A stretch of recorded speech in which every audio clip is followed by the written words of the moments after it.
నమస్తే, నేను మీ Kishore. Welcome to vibrant TV. ప్రస్తుతం నాతో ఉన్నారు YSR Congress party spokesperson Ravichandra Reddy garu. So ఆంధ్రప్రదేశ్లో ఎన్నికలు జరిగిన తర్వాత పరిస్థితి ఏ రకంగా ఉంది, ప్రస్తుతం ఎన్ని సీట్లు గెలిచే అవకాశం ఉంటుంది వైఎస్ఆర్ కాంగ్రెస్ పార్టీ, మళ్ళీ గవర్నమెంట్ అంటే 151 సీట్లు కంటే ఎక్కువ వస్తాయా, వై నాట్ 175 ఎంతవరకు రీచ్ అవుతారు, అసలు అధికారంలోకి వస్తారా రారా, ఈ అన్ని విషయాల మీద ఆయనతో మాట్లాడదాం. రవిచంద్రారెడ్డి గారు నమస్తే. నమస్కారం. ఏంటి సార్ 175 గ్యారంటీనా? 175 అనేది ఒక రణ నినాదం. ఓకే, మా యొక్క విధానం ఏదైతే కులం, మతం, ప్రాంతం, పార్టీలకు అతీతంగా మా మేనిఫెస్టో అమలు తీరు కానీ ప్రజలకు ఏ విధంగా మేలు చేశామో ఏ ఒక్క నియోజకవర్గంకి ఇంకొక నియోజకవర్గంతో వివక్ష అనే చూపలా. సో 175కి మనం సమానంగా పనిచేసినప్పుడు 175కి 175 ఎందుకు రాకూడదు అనే విధానంతో ముందుకెళ్ళాం. సో ఆ నినాదం తీసుకున్నాం. ఒక మ్యాథ్స్ స్టూడెంట్ ఎవరైనా కాన్ఫిడెంట్ గా ఉంటే ఎన్ని మార్కులు సాధిస్తే ఉన్నావు అంటే 10% ఐఎమ్ ఎక్స్పెక్టింగ్ అని చెప్పే విధానం ఏంటంటే కాన్ఫిడెన్స్ లెవెల్. అది అతనికి 90 రావచ్చు, 85 రావచ్చు, లేకపోతే 95 రావచ్చు. కానీ ఖచ్చితంగా కూడా ఆ కాన్ఫిడెన్స్ లెవెల్ ఏదైతుందో మాలో ఆ ఆత్మవిశ్వాసం శత్రువులకి అది ఆధారపడి ఉంటుంది. పేపర్ దిద్దేవాడి మీద కూడా ఆధారపడి. ఇక్కడ దిద్దేవాళ్ళు ప్రజలు, మా భవిష్యత్తును దిద్దేది, మమ్మల్ని ఆశీర్వదించాల్సింది మేము చేసిన మేలు అంటే మేము చదివిన చదువు ఏదైతే ఉందో దాని మీద ఖచ్చితంగా వాళ్ళు వేసే మార్కులు ప్రజలు నిర్ణయిస్తారు. ఖచ్చితంగా ప్రజలు వేసే మార్కులను బట్టి మాకు సీట్లు వస్తాయి. కాబట్టి వాళ్ళు ఏం తీర్పిస్తారనేది వేచి చూస్తూనే ముఖ్యంగా ఉన్న పోలింగ్ సరళి ఏదైతే ప్రాక్టికల్ గా ఈసారి గ్రౌండ్ లో నేను చాలా పెద్ద ఎత్తున తిరగడం జరిగింది. నెల్లూరులో కూడా దాదాపు 78 బూతులు నేను తిరిగా.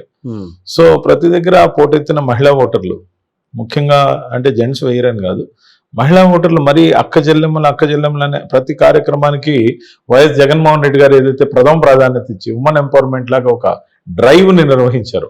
అది అమ్మఒడి కావచ్చు, లేకపోతే ఇళ్ల స్థలాలు కావచ్చు, లేకపోతే ఈ పెన్షన్లకు సంబంధించి జెండర్ కాకుండా ఏజ్ ఫ్యాక్టర్ లో ఉన్న వాళ్ళందరినీ గౌరవించిన తీరు కావచ్చు, ముఖ్యంగా 45 సంవత్సరాల నుంచి 60 సంవత్సరాల మధ్యలో ఉన్న మహిళలకి ఏదైతే ఇచ్చిన 18,750 ఇంటూ 4 సంవత్సరాలు 75,000 కావచ్చు. దాంతోపాటు ముఖ్యంగా ప్రతి ఒక్క కార్యక్రమంలో ఉమెన్కి ఇచ్చిన దానికి సంబంధించి కావచ్చు. దాంతోపాటు డ్వాక్రా సంపూర్ణ రుణమాఫీ చంద్రబాబు నాయుడు గారు 2వ సంతకంగా పెట్టి ₹1 కూడా వాళ్ళకి ఇవ్వకుండా పోతే దాన్ని 7,123 కోట్ల వడ్డీతో దాదాపు 21,000 కోట్లకు పైగా 4 విడతలుగా మహిళల అకౌంట్ లో వేయడం కావచ్చు. ఫీజు రీయింబర్స్మెంట్ కి సంబంధించి డబ్బు కూడా తల్లుల ఖాతాలో వేయడం కావచ్చు. ప్రతిదీ వాళ్ళకి తెలిసేలా ఏ విధంగా అయితే వాళ్ళని ఇన్వాల్వ్ చేసి పనిచేశాడు. మహిళలు ఒకంత కృతజ్ఞతాభావంతో, రెండోది చంద్రబాబు నాయుడు చేస్తున్న దుర్మార్గమైన చర్యలతో అతను అధికారంలోకి ఎక్కడొస్తాడో, అతను వస్తే మనం వీటన్నిటికి దూరం అయిపోతాం, జగనన్నే మనకు కావాలి, ఆయనే మళ్ళీ రావాలి అనే విధానంతో వచ్చి ఓటుకి పోటెత్తారో ఖచ్చితంగా మేము గమనించిన పోలింగ్ సరళి కానీ చూస్తే పోయినసారి వచ్చిన 151 సీట్లు దాటి ఎన్ని సీట్లు వస్తాయనేది వేచి చూస్తున్నాం. ఖచ్చితంగా 151కి నంబర్ పెరుగుతుందనే మేము అనుకుంటున్నాం ఖచ్చితంగా. ఎందుకంటే పోయినసారి మేము ఇవన్నీ కూడా హామీల రూపంలో ఇచ్చాం, ఈసారి హామీలు నెరవేర్చి వచ్చాం. కొత్తగా ఉత్తుత్తి హామీలు ఇవ్వలా, ఇచ్చిన హామీలు ఇతనైతే చేస్తాడు. ముఖ్యంగా పెన్షన్ విషయంలో కూడా అభూత కల్పనలు, వింత వింత పోకళ్ళు మేము పోలేదు. 4,000 ఇస్తా ఉన్నారు వాళ్ళు, 4,000 వాళ్ళు ఇస్తా అన్నారు, మేము పోటీ పడలేదే. 3,500 రూపాయలు 2 విడతలుగా పెంచుతా ఉన్నాం. ఆ పెంచే రొక్కం 250 రూపాయలు 2028 జనవరిలో, 2029 జనవరిలో 250 రూపాయలు పెంచుతామని చెప్పామంటే అంటే ప్రజల్ని ఆశ పెట్టి ఓట్లు దోచుకోకూడదు, ప్రజలకి చేస్తా ఉన్నది నిబద్ధతతో చేయాలి, ఉత్తుత్తి హామీలతో ఊరించి మోసం చేయకూడదన్న విధానానికి మేమైతే కట్టుబడ్డామో వాళ్ళు మమ్మల్ని నమ్మారని మేము అనుకుంటున్నాం. ప్రజలకు అంత విశ్వసనీయత ఉందా? 100% ఉంది. మీరు ఒకటి గుర్తుపెట్టుకోండి, ఇప్పుడు డబ్బు కావాలి ఎవరికైనా ఇప్పుడు ప్రజల్లో కొన్ని కేటగిరీస్ ఉన్నాయండి. ఓకే, పేదవాళ్ళు అసలు మోసం చేయరని నా నమ్మకం. ఎందుకంటే పేదవాళ్ళని ఆపదలు ఆదుకున్న వాళ్ళని, ముఖ్యంగా కోవిడ్ సంక్షోభంలో ఒక నాయకుడిగా జగన్మోహన్ రెడ్డి గారు వాళ్ళతో నిలబడ్డ విధానాన్ని వాళ్ళు స్వాగతించారని నేను అనుకుంటున్నాను. నాయకుడు అంటే ఎలాగుండాలంటే ఏదైనా ఒక ఇబ్బంది వచ్చినప్పుడు, అది కోవిడ్ అనే కాదు, ఏదైనా ఆపద వచ్చినప్పుడు ముందుండి నిలబడి ప్రజలకు ధైర్యం చెప్పి వాళ్ళని ఆదుకునేవాడే నాయకుడు అవుతాడు. మరి కోవిడ్ లాంటి మహమ్మారి వస్తే తగుదనమ్మా అని చెప్పి చంద్రబాబు నాయుడు, పవన్ కళ్యాణ్, మరి లోకేష్, లేకపోతే బాలకృష్ణ, ఈ సోకాల్డ్ విచిత్రమైన ఈ నాయకులందరి పేర్లు ఎవరైతే చెప్తున్నానో వీళ్ళందరూ జూబ్లీ హిల్స్ కి, ఫామ్ హౌస్ లకు పారిపోయి హెల్మెట్ వేసుకుని కూడా ఆంధ్రప్రదేశ్ దిక్కులోకి రాకుండా, ఆ కనీసం జనాలు ఏమైపోతున్నారని చూడడానికి కూడా రాకుండా, వాళ్ళు ఏ రోజు కూడా రాజకీయంగా బతుకుంటే మనం మళ్ళీ బతికిన వాళ్ళతో రాజకీయం చేద్దాం, పోతే పోయారు కొంతమంది అని చెప్పి రాలేదంటే, ప్రజల్ని వాళ్ళ కర్మకు వాళ్ళని వదిలేశారంటే, జగన్మోహన్ రెడ్డి గారు నిబ్బరంగా నిలబడి అందరికీ ధైర్యం చెప్తూ ఏం కాదు, ధైర్యంగా ఉండండి, మిమ్మల్ని కాపాడుకుంటామని చెప్పి దేశం మొత్తంలో ఒక ఆంధ్రప్రదేశ్లో మాత్రమే కోవిడ్ని ఆరోగ్యశ్రీలో చేర్చింది వైఎస్ జగన్మోహన్ రెడ్డి గారి ప్రభుత్వం. ఈ రోజున 5 లక్షల రూపాయలని 25 లక్షల రూపాయలకి ఆరోగ్యశ్రీ ఒక కేటగిరీని పెంచి దాదాపు ప్రతి పేదవాడికి కార్పొరేట్ వైద్యాన్ని అందించిన ఏకైక ప్రభుత్వం ఆంధ్రప్రదేశ్లోని వైఎస్ జగన్మోహన్ రెడ్డి గారి ప్రభుత్వం. మీరు కోవిడ్ అంశాన్ని ఎత్తుకున్నారు కాబట్టి ఒకసారి చెప్తారు. 2020లో జరిగిన వ్యవహారం అది, 2020, 21, 22, సో 24 2 ఏళ్ళు జరిగిపోయింది. అది గుర్తుంచుకుని మీరు ఇంత చేశారని చెప్పి వైఎస్ఆర్ కాంగ్రెస్ పార్టీకే ఓటేయాలా? ఒక్క మాట చెప్పనా, ఆ రోజున స్వర్గీయ రాజశేఖర రెడ్డి గారి హయాంలో బైపాస్ చేయించుకున్నవాడో, లేకపోతే అప్పట్లో చదువుకున్నవాడో, అప్పట్లో ఉచిత విద్యుత్ ద్వారా ఆదాయం పొందిన రైతు కూడా ఇప్పటికీ వైఎస్ జగన్మోహన్ రెడ్డి గారికి ఓటేస్తున్నారంటే, మంచి చేస్తే మర్చిపోరు, చెడ్డ చేస్తే ఎప్పటికీ వాళ్ళకి గుణపాఠం చెప్తూనే ఉంటారనే దానికి మేము నడుస్తున్న పరిపాలన ఏదైతే ఉందో రాబోయే రోజుల్లో ఇచ్చే ఆశీర్వాదం అంత బలంగా ఉంటుందని నేను నమ్ముతున్నా. మంచి చేసినప్పుడు, ప్రాణాలు కాపాడినప్పుడు, ముఖ్యంగా కోవిడ్ రోజుల్లో ఊరికే బెడ్లు ఇవ్వడం, ట్రీట్మెంట్ చేయించడం కాదండి, వాళ్ళు ఇంటికి వెళ్ళేటప్పుడు వాళ్ళ చేతిలో ఒక 5,000 రూపాయలు పెట్టి పంపించిన ప్రభుత్వం ఎక్కడైనా ఈ దేశంలో ఉందా? ఒక వాలంటీర్, ఒక ఆశా వర్కర్, ఒక ఆశా వర్కర్, ఒక అంగన్వాడీ టీచర్ ఎవరైతే ఉన్నారో ఇంటింటికి తిరిగి ఏదైతే వాళ్ళ ఇంట్లో పరిస్థితితో పాటు అన్ని గమనించి రిపోర్ట్స్ రాసుకొని మెడికల్ కిట్లు ఇచ్చి, మాస్కులు ఇచ్చి, వాళ్ళకి కావాల్సిన ట్రీట్మెంట్లతో పాటు అప్పటికప్పుడు కొత్తగా కొన్న అంబులెన్స్లన్నింటినీ పరిగెత్తించి ప్రాణాలు నిలబెడితే ఎవరైనా మర్చిపోతారా? ప్రజలు ఎప్పుడు ఖచ్చితంగా కూడా తమకు మేలు చేసిన వాళ్ళకి మేలే చేస్తారు, కానీ మోసం మాత్రం చేయరు. తమని మోసం చేసిన వాళ్ళని ఖచ్చితంగా సరైన సమయంలో మోసం చేసే మంచి కర్రు కాల్చి వాత మీరు అన్నట్టుగా మోసం చేసే వాళ్ళు ఎవరని టీడీపీ వాళ్ళు మోసం చేశారు. చంద్రబాబు నాయుడు ఆయన మోసం చేసేది ఉంది ప్రభుత్వం మీది. మీరు ఏదైనా సంక్షేమ పథకాలు, నేను ఒకటే చెప్తాను వినండి, చంద్రబాబు నాయుడు గారు మోసం అనే దానికి care of address. Chandrababu Naidu గారు ఏ హామీ ఇచ్చినా ఆయన ఏమంటాడో తెలుసా? హామీలే కదా, ఇచ్చి పడేస్తే పోలా, చేసేదా సచ్చేదా, ప్రజలకి మనం ఏమార్చడం మన కొత్తనా అనే విధానం ఏదైతే ఎంచుకున్నాడో 2014లో అధికారంలోకి వచ్చినప్పుడు సంపూర్ణ రైతు రుణమాఫీ అని చెప్పి అసలు మొదటి సంతకం పెడితే దాన్ని ఏమన్నా అమలు చేశాడా? రెండవ సంతకంగా డ్వాక్రా సంపూర్ణ రుణమాఫీ ₹1 ఇచ్చాడా? మూడో సంతకంగా పెట్టిన ఇంటికో ఉద్యోగం ఇచ్చాడా? ఇంటికో ఉద్యోగం అంటే తన ఇంట్లో లోకేష్ ఉద్యోగం. మీరు అమలు చేశారా? మద్యపాన సంపూర్ణ నిషేధం దిశగా వెళ్తాం, అవి చేశాక ఓటుకు వస్తామని మేము చెప్పాం, కానీ మేము అది చేయలేకపోయామని కూడా చెప్పాం, ప్రజలకు చెప్పుకున్నాం. ముఖ్యంగా నియంత్రణ దిశగా మేము వెళ్ళాం. నియంత్రణ అంటే ఎలా చేసాం? 3 అంచెలుగా తీసుకున్నాం. ఆ శాఖ పేరే ప్రొహిబిషన్ అండ్ ఎక్సైజ్. ప్రొహిబిషన్ అనే దాన్ని పెద్ద ఎత్తున అమలు చేయాలంటే ప్రజలకి అందుబాటులో బ్రాండ్లు ఉండకూడదు అనుకున్నాం. దాని తర్వాత ₹100 ₹300 చేసిన తాగద్దు. ఇప్పుడు మనం ఒక బిర్యానీ రేటు ₹100 ఉంటే మన దగ్గర ₹150 ఉంటే పోతాం. అలా కాకుండా 500 ఉందనుకోండి, అక్కడ పోం కదా, ₹100 ఉంటే ఎలా పోతాం?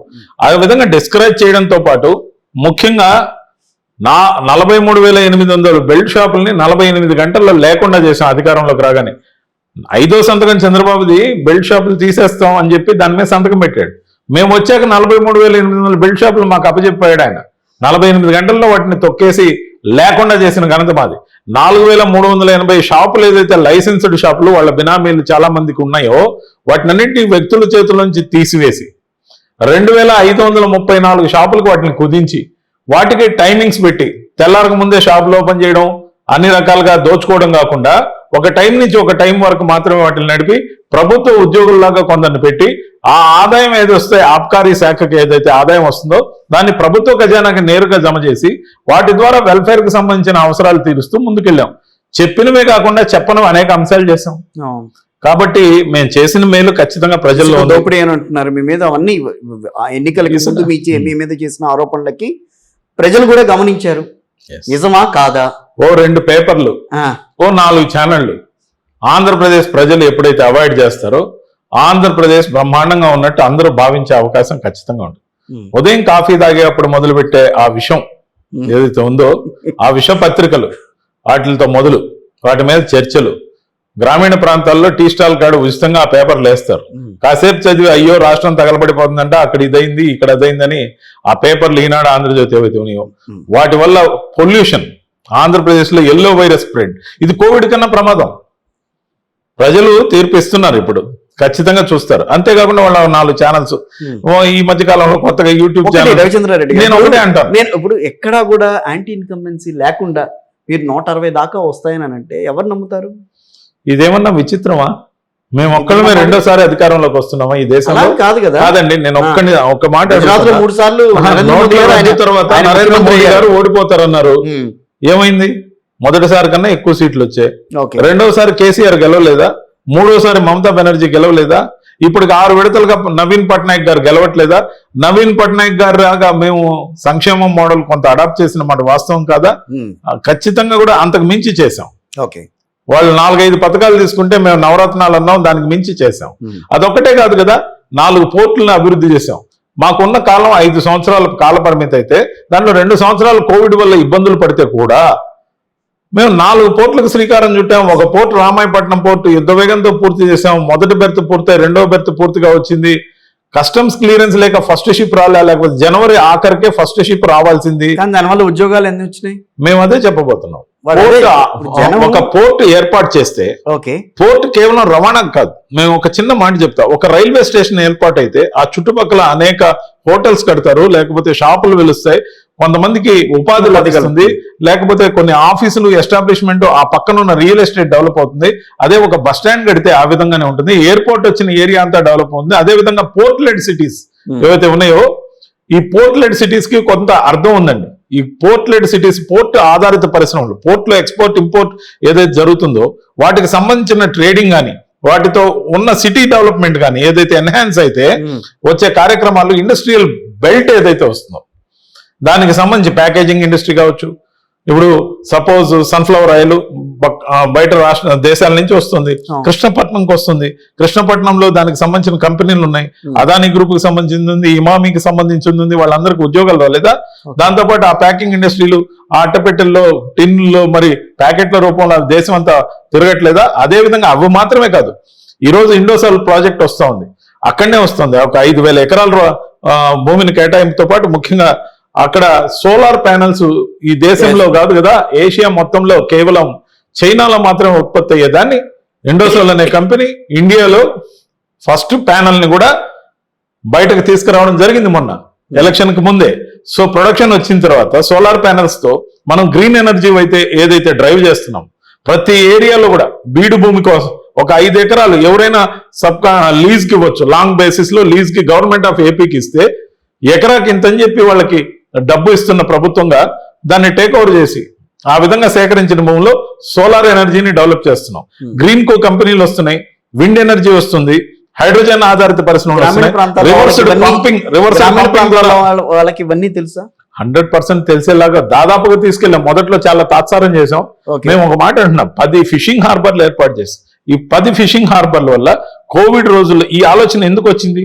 ఈ కోవిడ్ మొదటి దశలో గుజరాత్ లో మన మత్స్య కార్మికులు ఎవరైతే వలసలు బాటిపోయి అక్కడ పనిచేసేవాళ్ళు వాళ్ళందరూ ఇక్కడికి ఎందుకు వలస రావాల్సి వచ్చిందని అర్థం చేసుకున్న జగన్మోహన్ రెడ్డి గారు 10 ఫిషింగ్ హార్బర్స్ ని ఆంధ్రప్రదేశ్ లో అభివృద్ధి చేస్తే 8 పూర్తయినాయి, 2 ప్రోగ్రెస్ లో ఉన్నాయి. అక్కడి నుంచి వచ్చే ఆక్వా సంపద అంతా ఆక్వా సంపదని ప్రాసెస్ చేసి ఎక్స్పోర్ట్ చేస్తే ఎక్స్పోర్ట్ ఇన్కమ్ రావడంతో పాటు ఆయా ఫ్యాక్టరీలకు సంబంధించి వచ్చే రెవెన్యూతో పాటు ఉద్యోగాలు రావా? దాంతోపాటు దానికి సంబంధించిన ఫీడ్ గాని సీడ్ గాని దాంట్లో అనేక మంది కార్మికులు పనిచేయరా? ఉద్యోగాలు రావా? సో ఉద్యోగాల కల్పన మా ప్రాధాన్యత. ముఖ్యంగా వైజాగ్ లాంటి జాబ్ క్యాలెండర్ గురించి చెప్తా. నేననేది ఒకటే,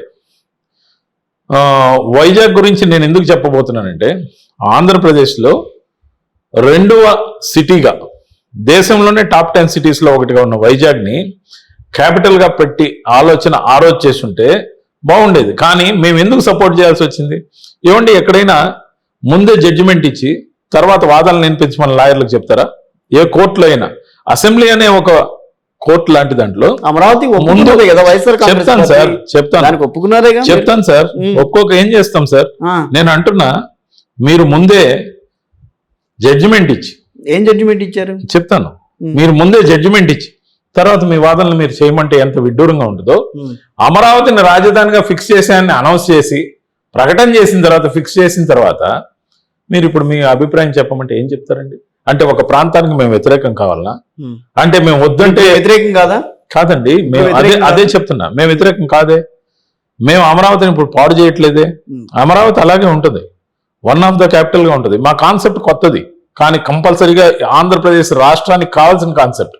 ఇప్పుడు మీరు ఆకలితో ఉన్నారు, మీకు భోజనం కావాలి, నేను మంచి కొత్త వరి వంగడం కనిపెట్టా, పొలంలో చల్లుతా, అద్భుతంగా పంట వస్తుంది, దిగుబడి రాగానే ఫస్ట్ ముద్ద భోజనం నీకే పెడతా అంటే ఈ లోపల చస్తాడండి అతను. ఆ విధంగా బీడు భూముల రాజధాని గురించి చెప్తే 100 సంవత్సరాలకు పూర్తిగా రాజధానిని బట్టి అక్కడ ఇక్కడ 4 బిల్డింగ్లు కట్టి రియల్ ఎస్టేట్ బిజినెస్ చేసుకోవడానికి సిఆర్డి ఆయన రూపొందించి క్యాపిటల్ రీజన్ డెవలప్మెంట్ అథారిటీ అనేది అయితే చంద్రబాబు నాయుడు పెట్టాడో, యాక్చువల్ గా సిఆర్డి అతని మనసులో వేరే. సిఆర్డిఏ అంటే Chandrababu Naidu real estate development authority అని అతని ఆలోచన. సో చంద్రబాబు నాయుడు ఆలోచన వేరు. ముఖ్యంగా ఆయన ఏది కూడా ఒక పర్మనెంట్ బంగ్లా గట్ల, ఒక పర్మనెంట్ బిల్డింగ్ గట్ల, తాత్కాలిక సచివాలయం, తాత్కాలిక హైకోర్టు, ఆయన కరకట్ట దగ్గర ఉన్న గిఫ్ట్ హౌస్, ఆయన ఎక్కడ ఏమి ఇన్వెస్ట్ చేశాడు? అన్ని తాత్కాలికమే కదా. ఎవరైనా ఒక విజనరీ అని చెప్పే చంద్రబాబు 10 తరాలకు సరిపడా రాజధానిని డెవలప్ చేస్తానని ఉత్త గ్రాఫిక్స్ తోని ఒక ఫ్లెక్సీ వేసుకొని దాని మీద ప్రెస్ మీట్లు పెట్టి, లేఅవుట్ అమ్మేటప్పుడు కూడా కనీసం ఫ్లెక్సీ వేస్తే కనీసం కొన్ని మోడల్ హౌస్లోనే కడతారు, తాత్కాలికం అని కాకుండా పర్మనెంట్ గా. ఎవరబ్బ సొత్తనండి?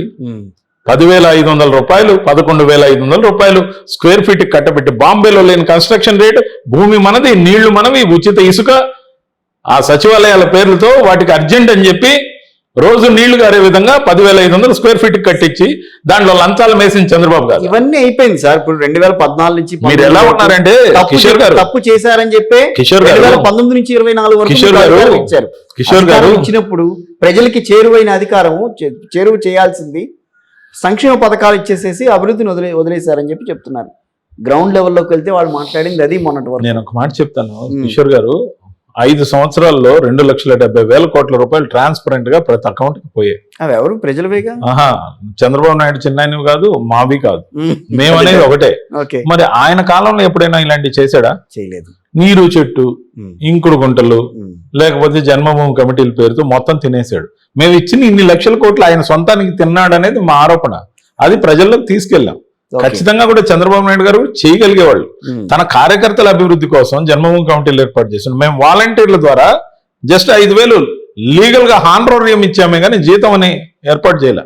దీనివల్ల ఒక ప్రతి 50 ఏళ్లకి ప్రభుత్వం యొక్క పరిపాలన నేరుగా జరిగిందా లేదా? మా మోడల్ ఏదైతే మేము తీసుకున్నామో, కోవిడ్ రోజుల్లో ఈ వాలంటీర్ల వ్యవస్థ గురించి తెలుసుకున్న రకరకాల రాష్ట్ర ప్రభుత్వాలని మన రాష్ట్రానికి వచ్చి చూసిపోయాయి, అవగాహన చేసుకొని వాళ్ళు ఇంప్లిమెంట్ చేస్తున్నారు.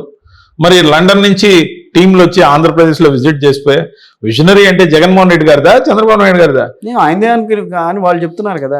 వాళ్ళు చెప్తున్నారంటే ఆ 2 పేపర్లకి ఫండింగ్ ఇస్తే వాళ్ళు చెప్తే మీరు ఎలా నమ్ముతారు? అలా అని కాదు కదా. అలా అని కాదండి, వాళ్ళు చెప్పేది నిజం కాదు కదండి. వాళ్ళు అన్ని ఇలా అంటుంటారు, డబుల్ స్టాండర్డ్స్, డబుల్ స్టేట్మెంట్స్, 2 పక్కల పదును, 2 కళ్ళ సిద్ధాంతం, 2 నాలుకల ధోరణి, ఖచ్చితంగా కూడా చెప్పేదానికి 1,000, చేయకుండా ఎగ్గొట్టేదానికి 1,000. ఖచ్చితంగా కూడా వాళ్ళు ఏది డెలివర్ చేయలే, వాళ్ళ సమాజానికి పనికిరాలనే తీర్పు రేపు జూన్ 4న వస్తుంది.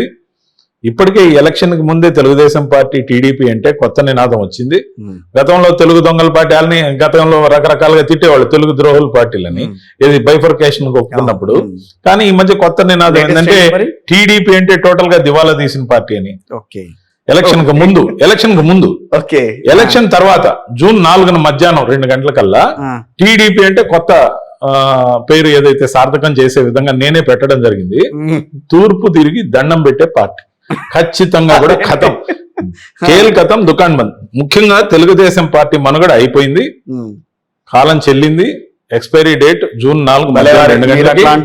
మీరు ఇంకొక విషయం గుర్తు పెట్టుకోండి, తెలంగాణలో ఎలా దివాలా తీసిందో ఆంధ్రప్రదేశ్ లో అంతకుమించి దివాలా తీస్తుంది. ఆగస్టులో తెలుగుదేశం పార్టీకి సంక్షోభాలు అలవాటే. ప్రతి సంవత్సరం ఆగస్టు అనగానే వాళ్ళకి ఒంట్లో వణుకొస్తుంది. ఈ సంవత్సరం కూడా ఆగస్టు కల్లా బీజేపీలో మెర్జ్ అయ్యే అవకాశం ఉంది. పవన్ కళ్యాణ్ పార్టీ ఎటు ఉన్నా లేనట్టే అది కూడా మెర్జ్ అయ్యే అవకాశం ఉంది. కాబట్టి ఇన్ని పార్టీలు ఉండవు. ఆంధ్రప్రదేశ్ లో బీజేపీలో మెర్జ్ కావడానికి ఆగస్టు మాసం ఆఖరిలోగా ఇది జరిగిపోతుంది. కన్ఫర్మ్ రిపోర్ట్లు ఇవన్నీ కన్ఫర్మ్ రిపోర్ట్ అంటే మాకున్న లెక్కలు మాకున్న సమాచారం ప్రకారం confirm. So Pawan Kalyan party ఉండదు అక్కడ, జనసేన ఉండదు, తెలుగుదేశం పార్టీ కూడా కనపడదు, వైఎస్ఆర్ కాంగ్రెస్ పార్టీ మాత్రమే ఉంటుందా? వైఎస్ఆర్సీపీ పార్టీ ఎప్పటి వరకు జనం కోరుకుంటారో అప్పటి వరకు ఉంటుంది. అందుకే ఇప్పుడు మమ్మల్ని కోరుకుంటున్నారు. 24 రేపు ఎన్నికల్లో జూన్ 4న కోరుకోలేదు. కోరుకోకపోతే అప్పుడు మాట్లాడదాం. మేం చెప్తున్నాం మా నమ్మకం. మేము 151 సీట్లకు మించి గెలవబోతున్నాం. దాదాపుగా 22 మంది ఎంపీల్ని మళ్ళీ గెలవబోతున్నాం. 22 మంది ఎంపీల్ని మళ్ళీ గెలవబోతుంది. బీజేపీకి సంబంధించి బోలంత మంది ఎంపీలు వచ్చి కూర్చున్నారండి ఇక్కడ.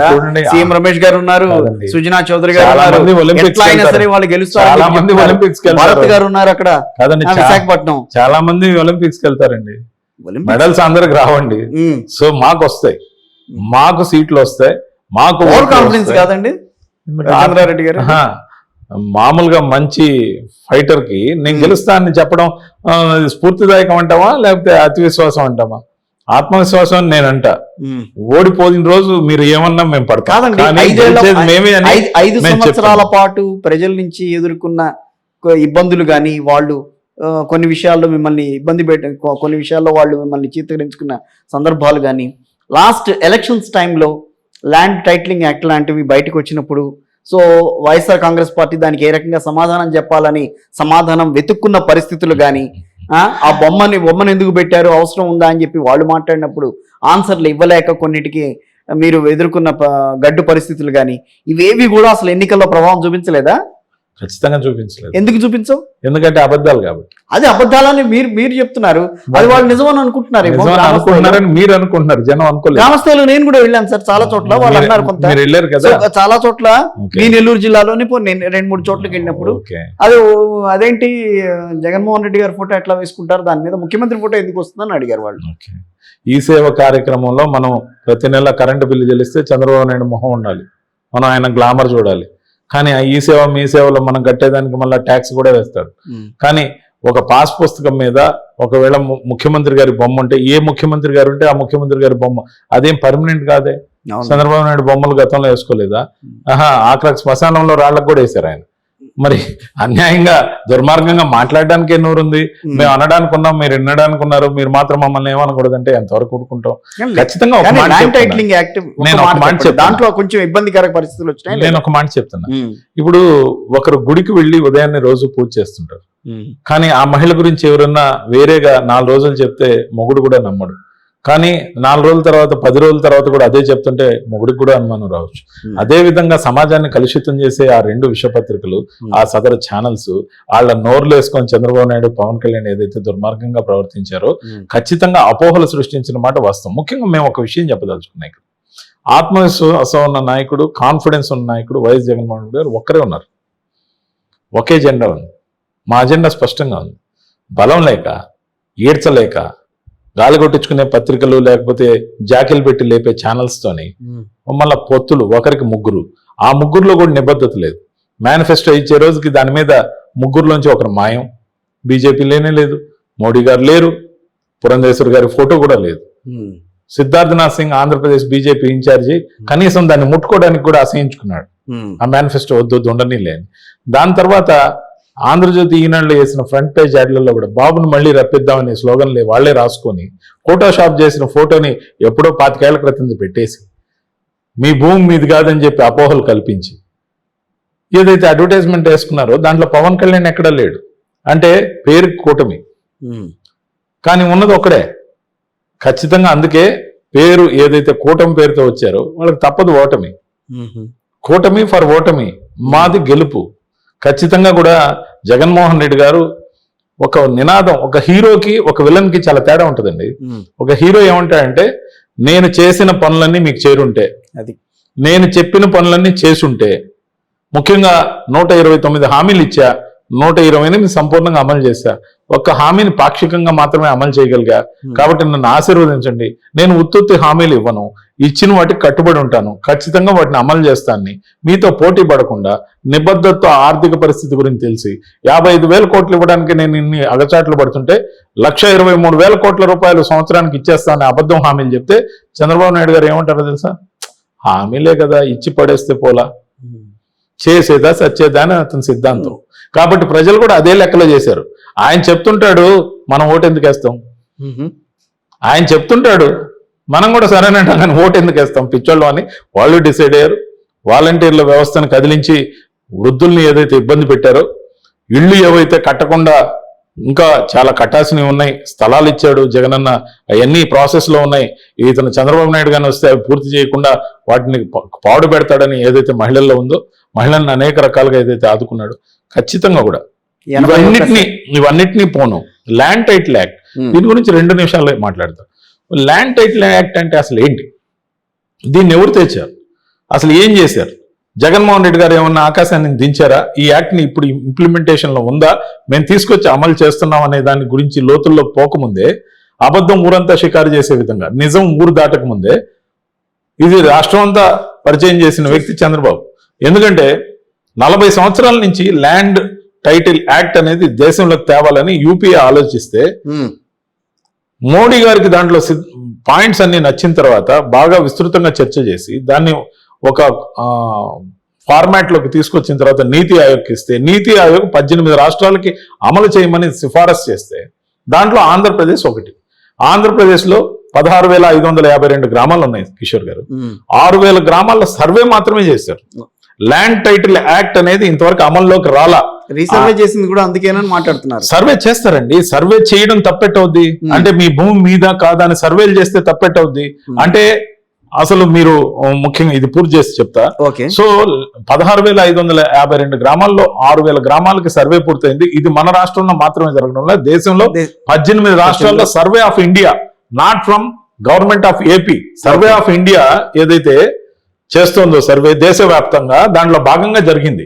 దాంట్లో జరిగిన తర్వాత కూడా మిగతా అన్ని గ్రామాల సర్వే పూర్తయిన తర్వాత కూడా జగన్మోహన్ రెడ్డి గారు తీసుకున్న నిర్ణయం ఏంటి, దీంట్లో ఉన్న విధి విధానాలు ఏంటి అనేది ప్రజలందరికీ చెప్పాలి. అసెంబ్లీలో విస్తృతంగా చర్చ జరగాలి. పయ్యావుల కేశవ్ గారు దీన్ని సమర్థించారు అసెంబ్లీలో. అంతేకాదు సుజనా చౌదరి గారు కానీ, లేకపోతే సీఎం రమేష్ గారు, పురంధేశ్వర్ గారిని సమర్థించారు, మోడీ గారు సమర్థించారు, అమిత్ షా గారు సమర్థించారు. ఈ యాక్ట్ తీసుకొచ్చిందే బీజేపీ ప్రతిపాదించిన యాక్ట్. బీజేపీతో పొత్తులో ఉన్న తెలుగుదేశం పార్టీ వాళ్ళకి కొంచెం సిగ్గుసరం ఇంగితో ఉంటే అడగాల్సింది, నిలదీయాల్సింది ఎవరిని? బీజేపీని లేదా ఎన్డీఏని. వీళ్ళు ఎన్డీఏలో పార్ట్నర్లుగా చేరి తగుదనమ్మా అని చెప్పి చంద్రబాబు నాయుడు మరి పవన్ కళ్యాణ్ జగన్మోహన్ రెడ్డి గారిని విమర్శించడం, ఉత్తుత్తి కాగితాలు తెచ్చి ఇలా చింపేయడం, ఇలా తగలబెట్టడం, మీ భూమి మీది కాదని చెప్పడం ఏదైతే ఉందో, ఇది కేవలం ఇదిగో బూచోడు వస్తున్నాడు, అదిగో బూచి, కాబట్టి నాకు ఓటేయండి. సో ల్యాండ్ టైటిల్ యాక్ట్ అనేది ఒక బూచిగా చూపించాడు. అసలు ల్యాండ్ టైటిల్ యాక్ట్ అంటే ఏంటి? మీరు ఒక పొలం కొనుక్కున్నారు, దానికి మీకు రక్షణ ఉందా? మీరు ఒక స్థలం కొనుక్కున్నారు, దానికి మీకు రక్షణ ఉందా? మీకు తెలియకుండా స్థలం మీది ఎవరైనా రిజిస్ట్రేషన్ చేసుకుంటే రిజిస్టర్ అవుతుందని మీకు తెలుసా? అవుతుంది.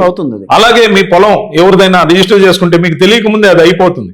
ఒక ప్లాట్, నార్త్ ఈస్ట్ ప్లాట్ ఏదైనా ఒక లేఅవుట్ లో ఎవరికైనా నచ్చి అడిగితే 25 మందికి 40 మందికి అమ్మిన దాఖలాలు లేవా ఈ దేశంలో?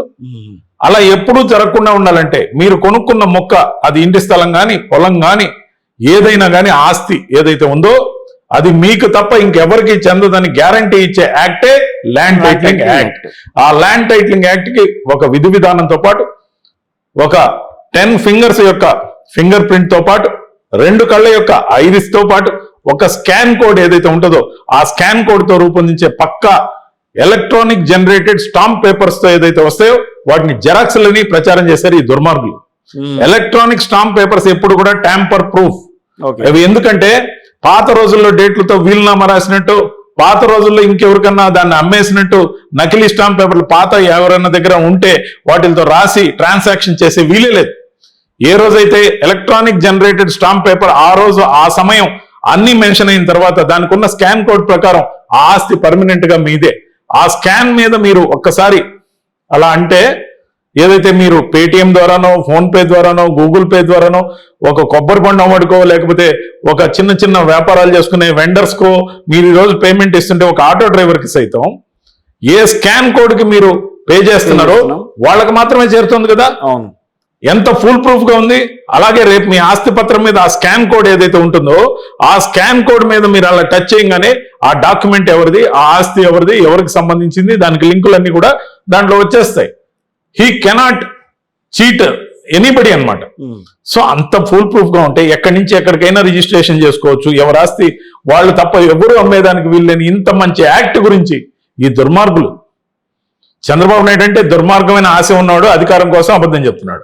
సోకాల్ పిచ్చోడు, పచ్చళ్ళు అమ్మేవాడు, ఫిలిం సిటీ కట్టిన తర్వాత కూడా 89 ఏళ్ళు వచ్చినా కూడా ఇంకా సిగ్గు లేకుండా ఏదైతే నిష్పక్షపాతంగా ఉండాల్సిన జర్నలిజం వృత్తిలో ఉండి నీచాతి నీచంగా అబద్ధాలు రాస్తూ ఆ రాధాకృష్ణ అనే బాధాకృష్ణ గాని, పనికిమాలిన దుష్ట చతుష్టయం గాని, ఆ ఛానల్ ఓనర్లు గాని, చంద్రబాబు నాయుడు అనేవాడు వాళ్ళ ముఠా నాయకుడుగా ఉన్నాడు కాబట్టి వాడిని ముఖ్యమంత్రిగా చేసుకుంటే అప్పుడు మళ్ళా ఇంకా ఫిలిం సిటీలు కట్టొచ్చు, ఇంకా ఛానళ్ళు పెట్టేయచ్చు, ఇంకా వ్యాపారాలు చేసి దోచుకోవచ్చు, ఆంధ్రప్రదేశ్ని గుల్ల గుల్ల చేయొచ్చు. ఆ కోరికతో వాళ్ళ ముఠా నాయకుడు ఆయన చంద్రబాబు నాయుడు ముఖ్యమంత్రి చేసుకోవడం కోసం అబద్ధాలు విస్తృతంగా ప్రచారం చేశారు. నిజం నిద్ర లేకముందే అబద్ధాన్ని రాష్ట్రం అంతా పరిచయం చేసిన దుర్మార్గులు వీళ్ళ ఖచ్చితంగా శిక్ష వేయించే విధంగా A1 A2గా సిఐడి దగ్గర కేసు నమోదైంది నారా చంద్రబాబు నాయుడు మీద, లోకేష్ మీద. ప్రస్తుతానికి ఇంకా హోల్డ్ లో ఉంది. We're not going to leave it, we will definitely sue them. మేము అధికారంలోకి వచ్చాక A1 A2గా ఉండి ఈసీ ఏదైతే కంప్లైంట్ ఇచ్చిందో వాళ్ళ మీద చర్య తీసుకునే వరకు, వాళ్ళని జైల్లో వేయించే వరకు, ముఖ్యంగా ఈ కేసు మీద ఓకే మేము ఊరుకోం. కాదండి, 18 రాష్ట్రాలు అని అన్నారు ఇందాక. ఏ రాష్ట్రము కూడా ఒప్పుకోలే దానికి. ఏ రాష్ట్రము ఒప్పుకోలేదు. తెలుసా? తెలియదు నాకు. మీరు ఒక్క విషయం, అన్ని రాష్ట్రాల్లో ప్రాసెస్ లో మాత్రమే ఉంది. అన్ని రాష్ట్రాల్లో సర్వేలు ఎక్కడ కూడా పూర్తి కాల. ఏ రాష్ట్రం కూడా వాళ్ళ ముఖ్యమంత్రిని ఫోటో దాంట్లో పెట్టుకోలే. ఏటి మీద పెట్టుకోలే. ఒక్కటండి, మీరు విమర్శ కోసం విమర్శ చేస్తానంటే అది వేరే లెక్క. అంటే ముఖ్యమంత్రి గారి ఫోటో విధానపరమైన నిర్ణయం ఏంటంటే దగ్గరికి పెడితే వాళ్ళు మాట్లాడింది విధానపరమైన నిర్ణయం ఏంటంటే పాస్బుక్ల మీద ముఖ్యమంత్రి గారి ఫోటో ఉందనో, లేకపోతే ఏదైతే భూమి పేదలకు ఇచ్చారో వాటి మీద డాక్యుమెంట్స్ మీద జగన్మోహన్ రెడ్డి గారు ఎలక్షన్స్ కు ముందు ప్రతి వాళ్ళు మాట్లాడింది అదే సార్. నేను చెప్తాను, నేను అనేది ఏంటంటే ఆ ఫోటో వేయడాన్ని ఒక నేరంగా తీసుకొని దాన్ని ఒక అవకాశంగా వాడుకొని మీ భూమి మీద జగన్మోహన్ రెడ్డి గారి ఫోటో ఎందుకని అడిగారే గాని పేదవాడైన నీకు సెంటు భూమి ఇవ్వడంతో పాటు ఇల్లు కట్టిస్తున్న ముఖ్యమంత్రి గారి ఫోటో ఇస్తే నీకు ఏమైనా అబ్జెక్షన్ అని ఎవరు అడగలా. అట్లా ఎందుకు అడుగుతారు అసలు? నేను ఒకటే అడుగుతాను. ఇప్పుడు అంటే అట్లా అడగలేదు అన్న పాట. ప్రతిపక్షం అంటే ప్రభుత్వాన్ని నిలదీయడానికి ప్రజల పక్షంగా ఉండాలి. ప్రతిపక్షం అంటే ప్రతి పనిని విమర్శించడానికి మాత్రమే మేము పుట్టాం. ఎంత మంచి పని చేసినా మేము విమర్శిస్తాం తప్ప ప్రజలకు ఎంత మేలు జరిగినా మేము ప్రశంసించం అనేవాళ్ళు ప్రతిపక్షం ఎట్ట అవుతారండి? ఇప్పుడు నాయకుడు అనేవాడు ఒకడు ఉంటే సినిమాలో ప్రతి నాయకుడు అనేవాడు ఒకడు ఉంటాడు. ఇక్కడ ప్రతి నాయకుడు అనేవాడు విలన్. అదే విధంగా ప్రతిపక్షం తయారైతే ప్రతి పనిని ప్రశ్నించేవాడు ప్రతిపక్షం అయితే the villains of Andhra Pradesh. These people are syndicate. These people are syndicate of Andhra Pradesh who is actually aspiring once again Chandrababu Naidu for their own benefit, for the syndicate benefit, not for the people's benefit of Andhra Pradesh. మేము జగన్మోహన్ రెడ్డి గారిని నాయకుడిగా మళ్ళీ రావాలని మేము in the sense ప్రజలందరూ ఎందుకు కోరుకుంటున్నారంటే ఆయన ఉంటే మేము లక్షణంగా ఉంటాం, మమ్మల్ని ఆరోగ్యపరంగా కాపాడుతాడు, నాడు నేడు ద్వారా కార్పొరేట్ స్థాయి ఏదైతే విద్యను కూడా పేదలకు ఇస్తున్నాడు, ఇంగ్లీష్ మీడియంలో చదివిస్తున్నాడు, ర్యాంకులు పంట పండుతుంది. ఇలాగే ఓ 10 సంవత్సరాలు నడిస్తే ప్రతి ఒక్క సామాన్యుడి బిడ్డలు కూడా వెల్ ఎడ్యుకేటెడ్ అవుతారు. తరం మారుతుంది. తరం మారితే పేదరికం పోతుంది. పేదల మీద ఈ ముఖ్యమంత్రి పెట్టుబడి పెడుతున్నాడు కాబట్టి ఇది వాంఛనీయమైన పరిణామం.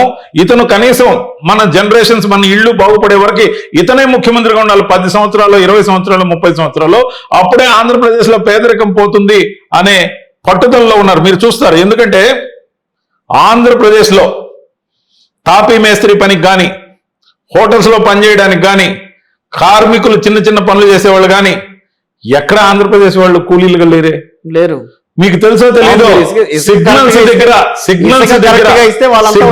దగ్గర నిర్మాణ రంగం పుంజుకుని నేను చెప్తున్నానండి సిగ్నల్స్ దగ్గర ఆంధ్రప్రదేశ్ లో అక్కడక్కడ కూడా డబ్బులు అడుగుతున్న వాళ్ళు కూడా కొన్ని ముఠాలు తెలంగాణ నుంచి ఏవైతే వచ్చాయో, నేను కేటగిరికల్ గా చెప్తున్నా, తెలంగాణ నుంచి ఎవరైతే వచ్చారో వాళ్ళు మాత్రం అడుక్కునే వాళ్ళు ఆంధ్రప్రదేశ్ లో ఉన్నారు. ఆంధ్రప్రదేశ్ లో అడుక్కునే వాళ్ళు కూడా ఆంధ్రప్రదేశ్ వాళ్ళు కాదు. ఆ విధంగా ఎందుకుంది? సామాన్యుడికి అడుక్కోవాల్సిన పరిస్థితి లేదు, పూట గడవని పరిస్థితి లేదు, చదువుకు డబ్బు అవసరం లేదు, విద్యకి వైద్యానికి ₹1 ఖర్చు లేదు, రైతుకు రైతు భరోసా వస్తుంది, ముసలి వాళ్ళకి పెన్షన్ వస్తుంది, ఇంటి వద్దకు ఉచితంగా రేషన్ వస్తుంది. అందరికీ ఇవ్వట్లేదుగా. అడిగిన అందరికీ ఇచ్చాం, అర్హత ఉన్న ప్రతి ఒక్కరికి ఇచ్చాం, కాదని ఎవరిని చెప్పలే. కులం, మతం, ప్రాంతం, పార్టీలు, వర్గాలు ఏవి చూడకుండా ఇచ్చాం. ఎవరైనా అర్హత ఉండి మీకు కానీ మిస్ అయ్యి ఉంటే మరో 90 రోజుల సమయంలో మీరు అప్లై చేసుకోమని చెప్పాం. అంత మనసున్న ప్రభుత్వం వైఎస్ఆర్సీపీ ప్రభుత్వం, అంత మనసున్న నాయకుడు వైఎస్ జగన్మోహన్ రెడ్డి గారు. చేసే పనుల్లో నిజాయితీ ఉంటుందే కానీ మోసం ఉండదు. చేయలేకపోతే చేయలేనని చేతులు కట్టుకొని చెప్తాడు కానీ అడ్డంగా దబాయించడు. అనుకుంటే ఓ 4 పేపర్లు పెట్టడం ఎంతసేపు, ఓ 16 ఛానళ్ళు క్రియేట్ చేయడం ఎంతసేపు, మా దగ్గర సొమ్ము లేకనా? వైఎస్ఆర్సీపీ నాయకులు ఎవరైతే ఉన్నారో వాళ్ళు అనుకుంటే పెద్ద పెద్ద ఇండస్ట్రియలిస్టులు ఉన్నారు, కావాల్సినంత సొమ్మున్న వాళ్ళు ఉన్నారు. పెట్టమంటే ఒక్కొక్కళ్ళే ఒక 3-4 పేపర్లు పెట్టేవాళ్ళు. పచ్చళ్ళు అమ్ముకునేవాడు పేపర్ పెట్టగలిగింది. మా దగ్గర ఉన్న ఇండస్ట్రియలిస్టులు మేము అడిగితే పేపర్లు పెట్టరా? ఒక దశలో విజయసాయి రెడ్డి గారు పేపర్ పెడతాను, ఛానల్ పెడతానంటే కూడా వద్దని చెప్పారు. మనం వాళ్ళ రూట్లోకి మనం వెళ్ళాల్సిన అవసరంలా. గాలి మాటలు, గాలి వార్తలు, గాలి కబుర్లు చెప్పే వాళ్ళతో మనం ఎందుకు కంపీట్ అయ్యేది? మన కోణం చెప్పడానికి ఓ పేపర్, ఒక ఛానల్ ఉంది చాలు. మనల్ని నమ్మి వచ్చే వాళ్ళకి సోషల్ మీడియానే పరిచితం చేద్దాం, దాని ద్వారా విస్తృతంగా వార్తల్లో రెండో కోణం చూపిద్దామని చెప్పి ఆయన అంకితభావంతో ఉన్నాడే. మా మీద మాకు నమ్మకం. కానీ ఎలక్షన్స్ కి ముందు మీరు అనుకున్న సోషల్ మీడియా మీ వెనకాల ఉండగలిగిందా? అంత 100% ఉంది. సోషల్ మీడియా ద్వారా 100% అన్ని కూడా గట్టిగా చెప్పించగలిగారా? 100% ఉంది. ఎక్కడ డబ్బులు పాలైపోయాడు చంద్రబాబు నాయుడు ఏ విషయంలో? ఈ ప్రతి విషయంలో. మొన్నేమన్నాడు, నిన్నేమన్నాడు, నేడేమంటున్నాడు, రేపే విధంగా మాట మారుస్తాడు అనే దానికి సాక్ష్యాధారాలతో సహా ఏడుపు కుటుంబం వేసుకొని 2 చేతులు కప్పుకొని ఏడ్చుకునే ఫోటోలతో సహా ప్రతి స్టేట్మెంట్ లో మార్పు, ప్రతి పనిలో మార్పు, ప్రతి మాటలో ఏ మార్పు ఏదైతే అతను చేశాడో 1-2 సాక్ష్యాలు మేము పెట్టింది సోషల్ మీడియాలో. ఎంత ఆడుకోవాలో, ఎన్ని నిజాలు ప్రజలకు చేర్చాలో నిన్న అన్ని చెప్పాం. ఐపాక్ లో ఈయన మాట్లాడుతుండగా, ముఖ్యమంత్రి గారు మాట్లాడుతుండగా వెనకాల 2 మనుషులు ఉన్నారు, వైఎస్ఆర్ కాంగ్రెస్ పార్టీకి సంబంధించిన పెద్ద మనుషులు. వాళ్ళ మొహాల్లో ఏమాత్రం వెలుగు లేదు. ఈయన చెప్పడమే తప్పించి ఆయన మొహాలు వాళ్ళిద్దరు మొహాలు వెలుగంటే అంటే గెలుస్తామన్న ధీమా వాళ్ళ ఫేస్ లో ఎలా చేస్తారు? మీరేమన్నా సైకాలజిస్ట్? వచ్చినవి నేను సోషల్ మీడియాలో వచ్చినవి. నేను ఒక మాట చెప్తున్నా, మీ అంత డీప్ గా అందరూ పరిశీలించారని మేము అనుకోవట్లేదు, కానీ ఎలక్షన్ ఒత్తిడి నుంచి ఇంకా ఎవ్వరూ బయట రాలా. అందరూ అలసిపోయినారు, నిద్రకు దూరం అయినారు. 45 రోజులు హైదరాబాద్ కు దూరంగా నెల్లూరులో ఎక్కడ ఉన్న నేనే ఎలక్షన్ లో పోటీ చేయకుండా కష్టపడి నిద్రకు దూరం అయితే అసలు ఎన్ని టెన్షన్లు, ఎన్ని అపవాదులు, ఎన్ని అప్రతిష్ట కలిగే మాటలు వాళ్ళు మాట్లాడుతుంటే వాటిని కౌంటర్ చేయడంతో పాటు గ్రామాన మా కార్యకర్తలతో మమేకమై తిరగడంతో అలసిపోయి ఉన్నారు. ఆనందోత్సవాలు ఏవైతే ఉన్నాయో 4వ తేదీ ఉదయం 11 గంటలకు మొదలవుతాయి, నిర్విరామంగా జరుగుతాయి. వెయిట్ చేయండి, ఖచ్చితంగా జరుగుతాయి.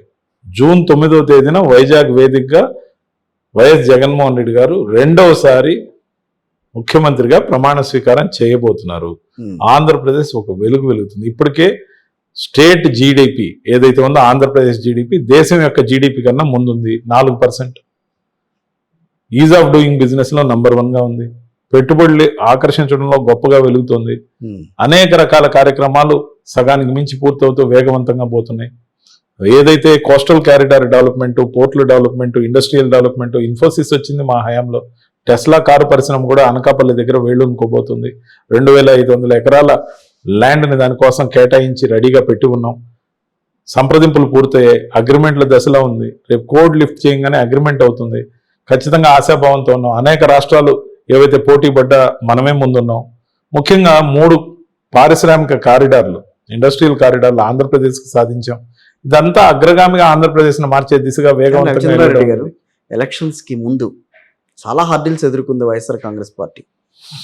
దాంట్లో కొన్ని చెప్పగలరా? ఒక్కటేనండి, చేసేవాడు చేస్తూ పోతాడు. చేసేవాడిని ఏ విధంగా అబాస్పాలు చేయాలని యజ్ఞం చేస్తున్నప్పుడు దేవుణ్ణి కాపలా పెట్టుకున్నారు ఆ రోజున ఋషులు. రోజుకో ముద్ద బురద మీ మీద తల్లితే కాదండి, దాన్ని ఆ రోజు విశ్వామిత్రుడు కావచ్చు, వశిష్ఠుడు కావచ్చు, యజ్ఞం చేస్తున్నప్పుడు రక్త మాంసాలు ఆ యజ్ఞంలో పోసి యజ్ఞాలను అడ్డుకుంటుంటే సాక్షాత్తు శ్రీరామచంద్రుడిని, లక్ష్మణుడిని కోరి మీరు రక్షణగా ఉండండి, యజ్ఞ ఫలం దక్కకుండా చేస్తున్నారు, సమాజంలో మేలు జరగాలి, ఏదైతే జాతికి మొత్తం రాజ్యం మొత్తం సుభిక్షంగా ఉండాలని యజ్ఞం చేస్తున్నాం, మేమేమి హింస చేయట్లేదంటే రాక్షసులు ఏ విధంగా అయితే రక్త మాంసాల యజ్ఞం ఫలం దక్కకూడదని కోరుకున్నారో, ఓ ఈనాడు రామోజీరావు, ఓ ఆంధ్రజ్యోతి రాధాకృష్ణ అనే బాధాకృష్ణ, ఓ టీవీ5 యాజమాన్యం బిఆర్ నాయుడు గాని, సాంబశివరావు గాని, వెంకటకృష్ణ గాని, ఎవరండి వీళ్ళందరూ? సోకాళ్ళు గొట్టంగాళ్ళండి వీళ్ళు. ముఖ్యంగా నేను వాళ్ళని అవమానించాలని అనడంలా. వాళ్ళందరూ కూడా belongs to Telangana. What contribution these people are having in Andhra Pradesh, what stakes these people are having there. ఒక్కటే మాట, అక్కడ వీళ్ళు కాసిన భూములు అమరావతిలో కొట్టేశారు. బాబు వస్తే మళ్ళా మా జాగా రేటు పెరుగుతుంది, మళ్ళా కోట్ల సంపాదించుకోవచ్చు. బాబు దోచుకుంటాడు, మాకు కాస్త పంచుతాడు. కాబట్టి మన ముఠా నాయకుడిని గెలిపించుకోవాలి. సార్ ఒక్క మాట మీరు గమనించండి, పాత రోజుల నుంచి నేను సినిమాలో బాగా చూస్తాను, నెల్లూరు వాళ్ళం కాబట్టి. ఒక హీరో ఉంటాడు, అతను హీరోగా ఊరికి ఏదో 4 మంచి పనులు చేస్తుంటాడు. విలన్ల సిండికేట్ ఉంటుంది, రావు గోపాలరావు గారు అంటే ఆయనే ప్రతి దాంట్లో ఎక్కువగా విలన్ గా ఉండేవాడు కాబట్టి ఊరికే కోట్ చేస్తున్నా. ఆయనతో పాటు ఒక సత్యనారాయణ గారు, ఒక నాగభూషణం, ఒక నూతన్ ప్రసాద్, ఒక పరచూరి, ఒక అల్లు రామలింగయ్య గారు, ఇలా పెద్ద సిండికేట్ ఉంది. దాంట్లో ఒకరు పోటీదారుడుగా ఉన్న రాజకీయ నాయకుడు రావు గోపాలరావు గారు అయితే, ఒకరు వచ్చి లాయరు, ఒకరు వచ్చి పోలీసు, ఒకరు వచ్చి ఇంకోటి, ఒకరు వచ్చి ఇంకొకటి, ఇట్లా రకరకాల పత్రికాధిపతుల కాడి నుంచి అందరూ ఉండేవాడు. అంటే ఆ సిండికేట్ ని ఒకసారి రిప్లికా చేసుకోండి మీరు. So called these fellows, all these burglars are మొత్తం కూడా అదే same replica. These people are not having any interest, any positive things to Andhra Pradesh to be happened అనేది వాళ్ళ మైండ్ లో లేదు. ఏ విధంగా ఒక రాష్ట్రాన్ని మనం బ్యాక్ డోర్ లో పరిపాలించాలి? ఎవడు సార్ ఈ పచ్చళ్ళోడు? వాడు ఫిలిం సిటీ కట్టమండి సార్, ఎన్ని వేల ఎకరాలు సార్, పేదల భూములు, దళితుల భూములు, చెరువులు, రోడ్లు అన్ని కొట్టేశాడు సార్. ఈరోజు వాడి ఆస్తి ఎంత? వాడు ఇప్పటికీ 89 ఏళ్ళు వచ్చాక చేస్తున్న పాపం ఎంత? నిజం చెప్పమనండి సార్, నిజం మాత్రం చెప్పడు. ఏం చేసుకుంటాడు సార్? పోయేప్పుడు లగేజ్ ప్యాక్ చేసుకోవడానికి ఆ ఊరికి ఈ ఊరికి అయితే 2 జతలు ఎక్కువ పెట్టుకోవచ్చు, పట్టు వస్త్రాలు పట్టుకోవచ్చు. పైకి పోయేటప్పుడు మొలతాడు కోసి పంపిస్తారు. తెలీదా వీళ్ళకి? చేసిన పాపం పుణ్యం తప్ప ఏది క్యారీ కాదు. బట్టలు సర్దుకునే టైం ఇవ్వడు. ఎందుకు ఇంత దుర్మార్గమైన ఆశ? పాపిష్టి జన్మలు కొన్ని. ఎవ్వరికి మేలు జరగకూడదు, తమకు, తమ కుటుంబాలకు, తమ కులానికి. ఏం మనిషి జన్మ సార్ అది. కాబట్టి ఇలాంటి వెధవలు, ఇలాంటి పాపిష్టి జన్మలు సమాజంలో కలికాలం కాబట్టి ఇంకా పరిడుగులతోనే ఉన్నాయి. కానీ కలికాలం యొక్క మహిమ. కానీ పాపం పెచ్చుమీరినప్పుడు ఎవరో ఒకరు దేవుడి అంశలోనో లేకపోతే దైవదూతగానో, లేకపోతే నేను సాక్షాత్ చెప్తున్నా, జగన్మోహన్ రెడ్డి గారిది ఒక దైవాంశాన్ని నేను భావిస్తున్నా. ఎందుకు భావిస్తున్నానో తెలుసా? మామూలుగా ఒక స్ట్రీట్ బెగ్గర్కి ఒక 10 రూపాయలు ఇచ్చి పర్వాలేదు మనం పుణ్యం చేసాం అనుకుంటారు కొందరు. ఒక భోజనం పెట్టించి 100 రూపాయలు ఇచ్చి లేదా ఒక జత బట్టలు కుట్టించి మేలు చేసామని అనుకుంటారు కొందరు. తరాలనే మార్చాలి, పేదల్ని పెద్దవాళ్ళని చేయాలి, పేదవాళ్ళందరూ చదువుకోవాలి, ఆ ఇల్లు ఎప్పటికీ బాగుండాలి, ఆ ఇళ్లలో సామాజిక పరివర్తన రావాలి, అసలు పేదరికం అనేది ఉండకూడదు అని కోరుకునేవాడిని. ఏమన్నారు సార్? కలికాలంలో దేవుడు అంటాను నేను. ఆయన కోరుకోవచ్చు. ముఖ్యంగా ఆయన కోరుకున్నది జరగకూడదని కోరుకునే ఈ దుర్మార్గులనే ఉంటాను సార్, రాక్షసులు అంటాను నేను. ఆంధ్రప్రదేశ్లో జరుగుతున్న చర్య అవిశ్రాంతంగా 10 సంవత్సరాల నుంచి 20 సంవత్సరాలు ఇలాగే కొనసాగితే ఆంధ్రప్రదేశ్లో చదువు లేని వాడు ఉండడు, పేదరికం కూడా దూరం అయిపోతుంది. ఎందుకంటే ఒక సామాన్య రైతు కుటుంబం నుంచి వచ్చిన వ్యక్తిగా నేను చెప్తున్నా, నేను చదువుకుంటున్నానా, నాకు పొలం వద్ద 1 సెంట్ అని నేను మారిన తర్వాత నా తమ్ముడిని కూడా నాతో పాటు ఇంజనీరింగ్ చదివించా. మేము వ్యవసాయానికి దూరం అయ్యుండొచ్చు, కానీ 2 ఇంజనీర్లుగా బయట వచ్చిన తర్వాత మా కుటుంబం వ్యవసాయ కుటుంబం నుంచి వేరే వైపుగా పయనించాం. అది ఒక నా విషయంలోనే కాదు, రేపు ఎక్కడైనా ఒక మేస్త్రి కొడుకు కావచ్చు, ఒక లేబర్ కొడుకు కావచ్చు, ఒక రిక్షావాడి కొడుకు కావచ్చు, కూతురు కావచ్చు, అత్యంత పేదరికంలో ఉన్న వాళ్ళ బిడ్డలు చదువుకుంటే ఏమవుతుందో తెలుసా సార్? ఇప్పటికే వాళ్ళకు కల్పించిన అనేక అవకాశాలు, ఎస్సీలు, బీసీలు, మైనారిటీ వాళ్ళకు విస్తృతమైన అవకాశాలు ఉన్నాయి. కొందరికి 10th పాస్ అయితే ఉద్యోగం వస్తుంది, కొందరికి ఇంటర్మీడియట్ పాస్ అయితే ఉద్యోగం వస్తుంది, కొందరు కాంపిటేటివ్ ఎగ్జామ్స్ లో ముందుంటారు. వాళ్ళందరూ మారాక వాళ్ళ కుటుంబాలు ఈ కుల వృత్తుల మీదే ఆధారపడాల్సిన అవసరం ఉండదు. సమాజంలో పేదరికం పోవాలంటే తరం మారినప్పుడు మొత్తం చదువుకోవాలని కోరుకోవడం, ఇల్లిటరసీ దూరం కావాలని అమ్మఒడి ఇవ్వడం నేరమా సార్? నేను అట్లా పథకాల విషయంలో ఎవరు కూడా కాదు. ఇది పథకం కాదు, పేదలకి మిడిల్ క్లాస్ ఫ్యామిలీస్ ఏమవ్వాలి, అప్పర్ మిడిల్ క్లాస్ ఫ్యామిలీస్ ఏమవ్వాలి, వాళ్ళకు కూడా కొంత కావాలి. 100%. సో ఆ విషయంలోనే YSR Congress party right sir. మొన్న ఎన్నికల్లో కొంచెం వెనుకడుగు వేసింది. You are right, వాళ్ళెవరూ కూడా ఓటు వేయడానికి ముందుకు You are right, వచ్చిన sir. You are టీడీపీకే ఓటేశారన్న విస్తృతమైన మాట బయటకు అవకాశం. వచ్చింది. 100% మీరు టచ్ చేశారు. ఎందుకనంటే మీరు touch చేశారు. ఎందుకనంటే ఉద్యోగం మీరు అన్నట్టుగా ఉద్యోగాల కల్పన జరగల. టచ్ చేశారు సార్. నేను చెప్తాను, ఉద్యోగాలను గగ్గోలు పెడుతున్న చంద్రబాబు నాయుడు తన హయాంలో 2014 నుంచి 19 వరకు ఇచ్చిన ఉద్యోగాలు 31,400 ఉద్యోగాలు. వైఎస్ జగన్మోహన్ రెడ్డి గారు ఇచ్చిన ఉద్యోగాలు మీరు వాలంటీర్లు కూడా ఉద్యోగుల కింద సరే పెట్టారు సార్. నేను ఒక మాట చెప్తా, వాళ్ళతో కలిపితే 4,35,000 మంది, వాళ్ళతో కలపకుంటే 1,75,000 మంది. 1,75,000 మందికి ప్రభుత్వ ఉద్యోగాలు 5 ఏళ్ళకి 1,75,000. అసలు దేశంలో ఎన్ని ఇచ్చారు సార్ మీరు చెప్పండి? ఏ రాష్ట్రంలో ఇచ్చారు సార్ చెప్పండి? అంతేకాదు విస్తృతమైన గవర్నమెంట్ ఉద్యోగాలు ఎక్కడి నుంచి క్రియేట్ చేస్తారు చెప్పండి? ఇప్పుడు మీరు ఉద్యోగాలు ప్రైవేట్ యొక్క భాగస్వామి రవిచంద్ర గారు ఇప్పుడు ఉద్యోగాలు ఇచ్చారా ఇవ్వట్లేదని ఏమనట్లా. జాబ్ క్యాలెండర్ ఎందుకు అట్లాంటప్పుడు ఇవ్వటం సార్? జాబ్ క్యాలెండర్ అనేది వదిలేసిస్తే బాగుండేది. మద్యపాన నిషేధం వదిలేస్తే బాగుండేది. చేయలేము మేము చేయలేని సార్ చెప్పాము. ఇప్పుడు నేను నాకు తెలిసినంత వరకు 2014లోనే రైతు రుణమాఫీ చేస్తే వైఎస్ఆర్ కాంగ్రెస్ పార్టీ ప్రభుత్వం వస్తుంది, రైతు రుణమాఫీ చేయండి, చేస్తే కనుక వస్తుందంటే మేము చెయ్యలేము అని చెప్పారు. చంద్రబాబు నాయుడు ఉత్తు హామీ అని చెప్పి బస్సులో అందరికి ఫ్రీ ట్రావెల్ అన్నాడు. మేము అన్నామా? అనలేదు. 3 సిలిండర్లు ఇస్తానండి, మేము అన్నామా? మహాలక్ష్మి పథకం అని గతంలో ఒకటి పెట్టాడు. ఆంధ్రప్రదేశ్ లో పుట్టిన ప్రతి ఆడపిల్లకి 25,000 అకౌంట్లో డిపాజిట్ చేస్తా అని చెప్పి ఏ విధంగా ఏమార్చాడో తెలుసు సార్? ఓట్లు వేయించుకుని 2014 నుంచి అతని లెక్కలో 2019 వరకు ఆంధ్రప్రదేశ్ లో ఒక ఆడపిల్ల కూడా పుట్టలేదని చెప్తాడు ఆ పెద్ద మనిషి. అంటే ఏ ఇంట్లో ఆడపిల్ల పుట్టలేదా సార్? ఇలాంటి మోసగాళ్ళే సార్ ఈ సమాజానికి కావాలి. నేను ఒక మాట ఇక్కడ ఏమవుతుందంటే పసుపు కుంకుమకి ఆ రోజున డబ్బులు తీసుకున్న వాళ్ళు ఆ నెక్స్ట్ డేనే వైఎస్ఆర్ కాంగ్రెస్ పార్టీకి ఓటేశారు. ఇన్ని పథకాలు తీసుకున్న వాళ్ళు వైఎస్ఆర్ కాంగ్రెస్ పార్టీకే ఓటేస్తారని ఓటు వేశారని మీరు ఎట్లా నమ్ముతున్నారనేది నేను ఒక మాట చెప్తాను. పసుపు కుంకుమ అనే పేరు ఎందుకు పెట్టాడో తెలుసు సార్? మహిళల సెంటిమెంట్ల మీద వాడాడు.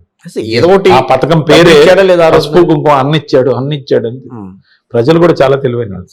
ఎలక్షన్ ముందు వచ్చాడు, పసుపు కుంకుమని ఇస్తున్నాడు, మన సొమ్ము చాలా బాకీ ఉన్నాడు అని చెప్పి ఇచ్చింది తీసుకొని వేశారు. కానీ డ్వాక్రా సంపూర్ణ రుణమాఫీ చేశాడు సార్. 5 సంవత్సరాల హామీని తుంగలో దొక్కాడా లేదా? ఇక్కడ 5 సంవత్సరాల హామీని 4 సంవత్సరాల్లో పూర్తి చేశాడు సార్. ఈయన తేడా ఉంది. To deliver, to be delivered. కానీ అక్కడ అసలు డెలివరీ చేయలే. మేము ఎలక్షన్ కోసం పథకాలు మొదలు పెట్టలే. మేమేమైతే చెప్పామో అవన్నీ చేసాం. దాంతోపాటు చెప్పనివి చేసాం. ట్యాబ్లు ఇస్తామని చెప్పామా? లేదు. విద్యార్థులకు ట్యాబ్లు ఇచ్చామా? బైజూస్ ఎడ్యుకేషన్ చెప్పామా? ఆ టైప్ లో తీసుకున్న ఐబీ సిలబస్ తీసుకొస్తామని చెప్పామా? టోఫెల్ కి లేకపోతే ఇంటర్నేషనల్ సిలబస్ ని క్యారీ చేస్తాము, అత్యుత్తమైన విద్యా బోధన అని చెప్పామా? చెప్పలేదు. సో కేజీ నుంచి పీజీ దాకా ఉచితం ఉన్నాం, చేస్తున్నాం కదా. ఎల్కేజీ నుంచి ఎవరైనా చదువుకోవాలంటే అది పీజీ కానీ విదేశీ విద్య కానీ అన్ని ఉచితంగా. చదువుకు పడ్డం పేదవాడికి పట్టం లేదు కదా. మీరు అన్నారు టచ్ చేశారు మిడిల్ క్లాస్ గురించి. మిడిల్ క్లాస్ వాళ్ళకు కూడా విద్యని వైద్యాన్ని అందించి సార్ ఎంతో మంది మిడిల్ క్లాస్ వాళ్ళు కూడా 5 లక్షలు హఠాత్తుగా ఏదైనా ఆపద వస్తే అప్పటికప్పుడు ఇంట్లో డబ్బు ఉంటుందా సార్? ఏ పోపుల డబ్బాలోనో బ్యాంక్ అకౌంట్లోనే ఈడుతంతే 1 లక్ష రూపాయలు ఉంటే గొప్ప. మరి 5 లక్షలు అర్జెంటుగా వైద్యానికి కావాలంటే అంత కార్డు తీసుకెళ్ళి అక్కడ ఇస్తే ఆ రోజు మహానుభావుడు వైఎస్ రాజశేఖర రెడ్డి గారు పెట్టిన పథకాన్ని ఆధునీకరించి వీళ్ళు మధ్యలో ఏమార్చి 2014 నుంచి 19 దాకా ఎన్టీఆర్ ఆరోగ్య సేవ అని చెప్పి అదే ఏబిఎన్ రాధాకృష్ణ చంద్రబాబు నాయుడు ఏం మాట్లాడుకున్నారు దాని గురించి? వాడు ఫోటో తీసేయాలని ఎన్టీఆర్ గురించి ఉద్దేశించి నీచంగా మాట్లాడుకున్న మాటలు ఏ విధంగా మొత్తం మీడియాలో వచ్చింది? వాళ్ళకి చిత్తశుద్ధి లేదు, మాకు చిత్తశుద్ధి ఉంది. పేదల పట్ల వాళ్ళని భద్రంగా కాపాడాలని మాకుంది. ఖచ్చితంగా 25 లక్షల వరకు సార్. ఎప్పుడైనా ఏ మనిషికైనా 3 అంశాలు ప్రాధాన్యం. ఒకటి తిండి, బట్ట, గూడు. మేము వాటిని అన్నిటి మీద ఫోకస్ చేసాం. దాంతోపాటు విద్య, వైద్యం, భవిష్యత్ తరాల మార్పుకు అవసరం, మన భద్రతకు అవసరం. విద్యని, వైద్యాన్ని, రైతు భరోసాని సార్ కేవలం పథకాలతో ఆగలేదు సార్. మేము చేస్తున్న డెవలప్మెంట్ మొత్తం విజిబుల్ గా కనపడాలంటే మాకు ఇప్పుడు అర్జెంటుగా ఈ 5 సంవత్సరాలు అవసరం. చేస్తున్న మేలు మధ్యలో ఆగకూడదు అనుకుంటే ఖచ్చితంగా ఈ 5 సంవత్సరాలు మాకు అవసరం. ఈ 5 సంవత్సరాల తర్వాత మేము గొప్పగా ప్రచారం చేసుకోవాల్సిన అవసరం 3వసారికి ఉండదు. ఎందుకంటే 3వసారి ప్రజలే మా గురించి చెప్తారు. ఓకే, ప్రజలే చెప్తారు. ఇన్ని చేసిన తర్వాత ఇంకెందుకు మీరు వచ్చి ఓటు అడుగుతారని ప్రజలే ఎదురు తిరిగే పరిస్థితి తెస్తాం. ఈసారి సామాజిక చైతన్యం తెచ్చాం. బడుగు బలహీన వర్గాలకి సామాజిక న్యాయం చేసి నిలువెత్తు అంబేద్కర్ విగ్రహం ఆకాశం దాకేలా విజయవాడలో పెట్టడంతో పాటు ఆ సిద్ధాంతాలకు కట్టుబడ్డాం. సార్ ఎప్పుడు ఎస్సీలు బీసీలు మైనారిటీలు అని చెప్తుంటే వాళ్ళలో ఆత్మధైర్యాన్ని నింపాలని నా ఎస్సీలు నా బీసీలు నా మైనారిటీలని ఒక స్లోగన్ ఏదైతే తీసుకున్నారో మిగతా వాళ్ళని కించపరచాలని కాదు సార్. వాళ్ళని నేను హక్కును చేర్చుకుంటున్నా, అందరూ అదే విధంగా ఆదరించండి, మనలో కలుపుకోండి అనే నినాదం ఉంది దాంట్లో. కులానికి కార్పొరేషన్లు ఏర్పాటు చేశారు, నిధులు కేటాయించారు. చేశాం దానికి తగ్గట్టుగా నిధులు వచ్చినాయా సార్? నిధులు అవైలబిలిటీని బట్టి సార్. అవైలబిలిటీ అంటే ఒకటి గుర్తుపెట్టుకోండి, రిజర్వేషన్ సార్. ఒక్కలేకపోయారు కదా, మంది ఎక్కువైతే మజ్జిగ పలసన. టాప్ రిజర్వేషన్ సార్ మా దగ్గర స్కీమ్ లో ఒక్కసారిగా ఇన్ని ఇంప్లిమెంట్ చేయడం ఎవరికి సాధ్యం కాదు, ఈ దేశంలోనే సాధ్యం కాదు, ఎవరికి సాధ్యం కాదు. దాన్ని కోవిడ్ అని కారణాలు చెప్పలా, కోవిడ్ రోజుల్లో నేను ఇవ్వలేని చేతులు ఎత్తేలా, శ్రీలంక అయిపోతుందని ఎవరన్నా అన్న విమర్శలకు మేము జడవలా. మేం చేస్తే శ్రీలంక అయిపోతుందని 55,000 కోట్ల గురించి సన్నాయి నొక్కులు నొక్కి వాళ్ళ అధికారంలో అంతకు మించి డబల్ ఇస్తామని చెప్పి 1,23,000 కోట్ల హామీలు ఇచ్చారే. వీళ్ళు ఒక నాయకులా సార్? ఒక్కొక్కరికి 4 ఇస్తారంట, కష్టపడి ఇంకా పిల్లల్ని కానీ వాళ్ళకి కూడా ఇస్తా ఉంటారు. ఏమన్నా సిగ్గా శర్మ సార్? సో ఖచ్చితంగా కూడా రాబోయే వైఎస్ఆర్సీపీ ప్రభుత్వం మిడిల్ క్లాస్ కి, అగ్రవర్ణ పేదలకి, దాంతోపాటు అప్పర్ మిడిల్ క్లాస్ కూడా ఉద్యోగాలతో పాటు సార్ ఈ రోజు ఉద్యోగం అంటే గవర్నమెంట్ ఉద్యోగం ఒకటే కాదు. ఈరోజు సాఫ్ట్వేర్ ఇంజనీరింగ్ ఎవరైతే చదువుతున్నారో, ఏదైతే సిఎస్సి చదువుతున్నారో, ఐటీ చదువుతున్నారో, ఎలక్ట్రానిక్స్ చదువుతున్నారు, వీళ్ళందరూ కూడా గవర్నమెంట్ ఉద్యోగాలు ఎక్కడ కోరుకుంటున్నారు? వాళ్ళకి ఉద్యోగ భద్రత, ఒక హ్యాండ్సమ్ శాలరీ వస్తే వాళ్ళ కుటుంబాలు ఒకరికి బదులు భార్యాభర్తలు కూడా ఉద్యోగాలు చేసుకుంటారు. ఐటీ పార్కులు డెవలప్ చేసి రెడీగా పెట్టాం, గొప్ప ఇన్ఫ్రాస్ట్రక్చర్ని ఏర్పాటు చేసాం. వైజాగ్ పరిపాలన రాజధానిగా మొదలైన తర్వాత అత్యంత వేగంగా corporate style of culture IT ఉద్యోగులకు సంబంధించిన పరిశ్రమల యజమానులందరూ కోరుకుంటారు, కనెక్టివిటీ కోరుకుంటారు, ఎయిర్ కనెక్టివిటీ కోరుకుంటారు. సార్ మంగళగిరిలో బూడి భూముల్లో మీరు వచ్చి ఐటీ పరిశ్రమ పెట్టమని ఒక్కడ వస్తాడా సార్? ఇండస్ట్రియల్ సమ్మిట్ ఏమో వైజాగ్ లో పెడతారు, మీరు వచ్చి అమరావతిలో పెట్టండి బర్రెలు మేసే దగ్గర అంటే ఎవరైనా పెడతారు సార్? గేదెలు తిరిగే దగ్గర వాళ్ళు ఏమన్నా మీకు పిచ్చోళ్ళకి కనబడుతున్నారా? అలా అనట్లా. ఇప్పుడు మీరు అమరావతికి ఒప్పుకుని ఆ తర్వాత 3 రాజధానులు అనే ప్రతిపాదన మళ్ళీ పైకి తీసుకొచ్చి విశాఖ మనకి రాజధాని కాబోతోందని మాట్లాడితే చాలా మంది ఒప్పుకోని పరిస్థితి నడిచింది. సరే, దానికి మీరు సమాధాన పరచలేని పరిస్థితి కూడా కొన్ని విషయాల్లో జరిగింది. మేము సమాధాన పరిచాం, వ్యవస్థలను ఉపయోగించుకొని హ్యాపీగా మ్యానిపులేట్ చేసి, ముఖ్యంగా వ్యవస్థల్లో ఉన్న పెద్ద మనుషులందరికీ తలా 10 ఎకరాలు భూమి రాసిచ్చి, మీ భూములన్నీ ఉన్నాయి, ఇది కానీ మారిపోతే మీకు రేట్లు పెరగవు కాబట్టి దీన్ని మాత్రమే ఉంచాలి అని చెప్పి ఏదైతే కుమ్మక్కైన రోజులు పోయాయి. రేపు ఎలక్షన్ తర్వాత ఖచ్చితంగా కూడా వైఎస్ జగన్మోహన్ రెడ్డి గారు వైజాగ్ లో ప్రమాణ స్వీకారం చేసిన తర్వాత పరిపాలనా రాజధానిగా వైజాగే ఉంటుంది, శాసన రాజధానిగా అమరావతి ఉంటుంది, న్యాయ రాజధానిగా కర్నూలు ఉంటుంది. ఖచ్చితంగా 3 ప్రాంతాలకి సమగ్రమైన అభివృద్ధిని చూపిస్తాం. మా దగ్గర మాస్టర్ ప్లాన్ ఖచ్చితంగా ఉంది. అవును, కానీ వైజాగ్ అనేది చాలా దూరమైన ప్రదేశం. ఎవరు చెప్పారు సార్? ఎవరు చెప్పారు? ఎక్కడికైనా ఆంధ్రప్రదేశ్ లో ఒక మూల నుంచి ఒక మూలకి వెళ్ళడానికి రాత్రి బస్సు ఎక్కితే తెల్లారి దిగుతారు. అయినా ప్రతి దగ్గరికి సచివాలయానికి పోవాలనుకుంటే అమరావతి ఇక్కడే ఉంది కదా, శాసన రాజధాని ఇదే కదా. సార్ గ్రామాన సచివాలయం ఉంది, వార్డులో సచివాలయం పెట్టాం, మీరు అక్కడికి ఎందుకు వెళ్తారు సార్? ఈ రోజు మీ దగ్గర ఫోన్ ఉంది, బ్యాంక్ దాకా పోవాల్సిన అవసరం లా, ల్యాప్టాప్ ఉంది, మీ కనెక్టివిటీ ఉంది, మీరు ఎక్కడికి వెళ్లాల్సిన అవసరం లా. మీ వార్డులో సచివాలయం ఉంది, మీ గ్రామాన సచివాలయం ఉంది. ఎప్పుడో బాపూజీ కళల్ని సాకారం చేసిన ప్రభుత్వం వైఎస్ఆర్సీపీ ప్రభుత్వం, దేశంలోనే ప్రప్రథమంగా గ్రామ సచివాలయాలను ఏర్పాటు చేసిన ప్రభుత్వం. మీరు సచివాలయం పనుల కోసం రాజధానికి రావాల్సిన అవసరం లేని ఏర్పాటు చేసిన ప్రభుత్వం వైఎస్ జగన్మోహన్ రెడ్డి గారి ప్రభుత్వం. మీరెందుకు సార్ ఊరికే తిరగడం? చూడాలనుకుంటే రండి వైజాగ్కి, హాయిగా ఒకసారి పర్యటనకి రండి, వైజాగ్ అభివృద్ధిని చూడండి. ఇలాంటి సిటీ మనకు తిరుపతి కావాలని కోరండి, నెల్లూరు కావాలని కోరండి, అనంతపూర్ కావాలని కోరండి. మా దగ్గర యాక్షన్ ప్లాన్ రెడీగా ఉంది sir. We're not going to leave Anantapur, Kurnool, Kadapa ఏది వదలం. ఒక కర్నూలే కాదు, ముఖ్యంగా తిరుపతి వదలం, నెల్లూరు వదలం, ఒంగోలు వదలం, ఏది వదలం. ప్రతి జిల్లాని కూడా ఒక సిటీగా మార్చాలనే ప్రతిపాదన మా దగ్గర ఉంది. సిటీ అంటే 10 మందికి ఆసరా కల్పించడంతో పాటు అనేక వ్యాపారాలు చేసుకునేదానికి, అభివృద్ధి పదంలో నడిపేదానికి అవకాశాలు. ఇప్పుడు కాకినాడ బల్క్ డ్రగ్ ఇండస్ట్రీ వచ్చింది, అది అమల్లోకి వస్తుంది. 3 ఇండస్ట్రియల్ కారిడార్లు వచ్చాయి, 3 ప్రాంతాల సమగ్ర అభివృద్ధి ఉంటుంది. కానీ రవిచంద్ర గారు, ఇప్పుడు నేను అడ్డం పడుతున్నాను కాదు, సామాన్య జనం ఆలోచనలు ఎట్లా ఉంటాయంటే, చూపించారా, ఏది మీరు ఏం చేస్తామన్నారు అది చేసి చూపించారా అనేది వాళ్ళు అడుగుతారు. ఫస్ట్ ప్రతిదానికి చూపించామని అన్నారు. ఒక డ్యామ్ కట్టేటప్పుడు పోలవరం కడతానన్నారు, కట్టారా అని ఒక మాట చెప్తాను. అందుకని డ్యామ్ అని తీసా. వెలుగొండ ఎప్పుడు నుంచి పెండింగ్ లో ఉంది సార్? సార్ వెలుగొండ సార్ తప్పు సార్. పోలవరం కట్టడమే సులభం, వెలుగొండకి టన్నెల్ కావాలి, టన్నెల్ 2 టన్నెల్స్ కావాలి. ఒక టన్నెల్ ఆఫ్ అయి ఉంటే ఇంకో టన్నెల్ కూడా పూర్తి చేసి మొత్తం 2 టన్నెల్ కంప్లీట్ చేసి ట్రయల్ రన్ కూడా కంప్లీట్ చేసాం. ఇప్పుడు మేము నీళ్లు ఇవ్వడానికి కంప్లీట్ గా చిత్తశుద్ధితో పనిచేస్తున్నాం. రాబోయే సమ్మర్ కల్లా ఖచ్చితంగా కూడా నీళ్లు ఇస్తాం అందరికీ. ముఖ్యంగా ఆ ఏరియాలో ఎన్నో బాధిత కుటుంబాలని నీళ్లు అందట్లా. సో ఖచ్చితంగా మా హయాంలోనే జరుగుతాయి. దాంతోపాటు పోలవరంలో ఏం మిస్టేక్స్ జరిగాయో మనం చూసాం. R&R ప్యాకేజ్ సార్, ఇప్పుడు ఒక డ్యామ్ కట్టాం. 75% మీరు ఈ మిగతా 25% కూడా కట్టలేకపోయారు అనేది వాళ్ళు మాట్లాడేది. 72% కట్టామని చెప్పుకోవడానికి కొంచెం సిగ్గుండాలి. ఎందుకంటే సార్ ఒక నిమిషం సార్, ఒక 55,000 గేట్లే పెట్టలేదు సార్. మేము వచ్చి కదా సార్ చేసాము. వాళ్ళు విద్యుత్ ప్రాజెక్ట్ గురించి ఏమైనా చేశారా సార్? పైన అసలు కనీసం మొండిగోడలు కూడా లేవు సార్. ఆ రోజు నాడు నేడు ఫోటోలన్నీ మీకు డిస్ప్లే ఇస్తాను, మీరు ఇదే వీడియోకి వాటిని కూడా జత చేయమని కోరుతున్నా. డయాఫ్రమ్ వాల్ విషయంలో ఏ విధంగా మోసం చేశారు, కాఫర్ డ్యామ్ ఎందుకు కొట్టుకుపోయింది, వీటన్నిటికీ ముద్దాయిలు ఎవరు సార్?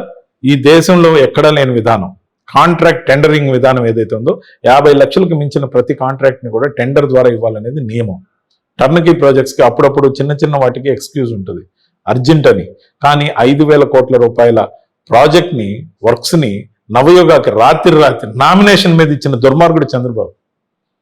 రాత్రి అన్ని వేల క్యూబిక్ మీటర్లు వేశారు, ఇన్ని లక్షల క్యూబిక్ మీటర్లు వేశారు, లేని క్వాంటిటీలు రాసుకొని డబ్బు తిని సోమవారం పోయి కలెక్షన్ల పోలవరంగా ఎలక్షన్ల కోసం డబ్బు దండుకునే వరంగా దాన్ని తయారు చేసుకున్నాడు. కాబట్టి ఆ రోజున ప్రధానమంత్రి గారు ఏమన్నారు, పోలవరంని ఏటీఎం చేసి ఎప్పుడు కావాలంటే డబ్బులు అక్కడి నుంచి సంపాదించుకుంటున్నాడు. అవసరార్థం మళ్ళీ ఏదో పొత్తు పెట్టుకున్నారు. కానీ చంద్రబాబు నాయుడిని ఎక్కడ ప్రధానమంత్రి గారు కీర్తించిన దాఖలాలు ఈ ఎలక్షన్ లో మీరు గమనించారా?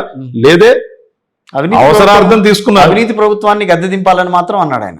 సార్ ఎలక్షన్లు అప్పుడు ఆ మాత్రం కూడా అనకపోతే, తెలుగుదేశం ఓట్లు ట్రాన్స్ఫర్ కాకపోతే పొత్తులో 4 సీట్లు తీసుకొని ఏం లాభం? కాబట్టి ఎలక్షన్ అవసరార్థం ఏదో అలనాడు ధర్మరాజు దగ్గరనే అశ్వత్థామాత అతహ కుంజిరహ అనిపించిన రోజుల నుంచి అవసరానికి అబద్ధం అనేది పాపం ఆయన కూడా అన్నాడు అని మేమైతే వైఎస్ఆర్ కాంగ్రెస్ పార్టీ వాళ్ళని పిలిస్తే ఈ రకంగా చెప్తారు.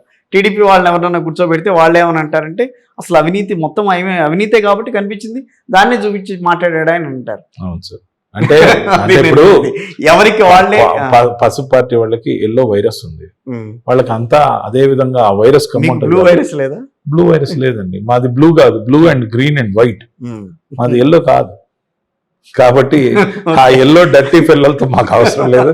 ఖచ్చితంగా కూడా ఈ సిద్ధాంతం ఈ నినాదం అది ఎల్లో డర్టీ ఫెల్లో అని ఎవడు పెట్టాడో కానీ వాడిని నిజంగా మెచ్చుకోవాలి. స్లీపింగ్ అనే బఫెల్లో సంథింగ్ అదే. అందుకని సో ఆ పాటను మేమైతే రాయలేదు కాబట్టి ఖచ్చితంగా అది వాళ్ళకే అంకితం. కానీ రచంద్రారెడ్డి గారు, ఇప్పుడు ఎంత మనం మాట్లాడుకున్నా, మీరు కానీ నేను కానీ ఒక జర్నలిస్ట్ మాట్లాడుకున్నా, గ్రాస్ రూట్ లెవెల్లోకి వెళ్ళిన తర్వాత, గ్రామీణ ప్రాంతాల్లోకి వెళ్ళిన తర్వాత ప్రజలని ఎవరైతే కొంచెం గవర్నమెంట్ మీద ప్రస్తుతం 5 ఏళ్ల పాటు గవర్నమెంట్ నడిపిన వైఎస్ఆర్సీపీ గవర్నమెంట్ మీద వ్యతిరేకత ఉందో వాళ్ళని ఒప్పించడంలో మాత్రం వైఎస్ఆర్సీపీ నేతలు చాలా వరకు మేము దీంట్లో ప్రధానమైన కారణాలు 2-3 చెప్తాం.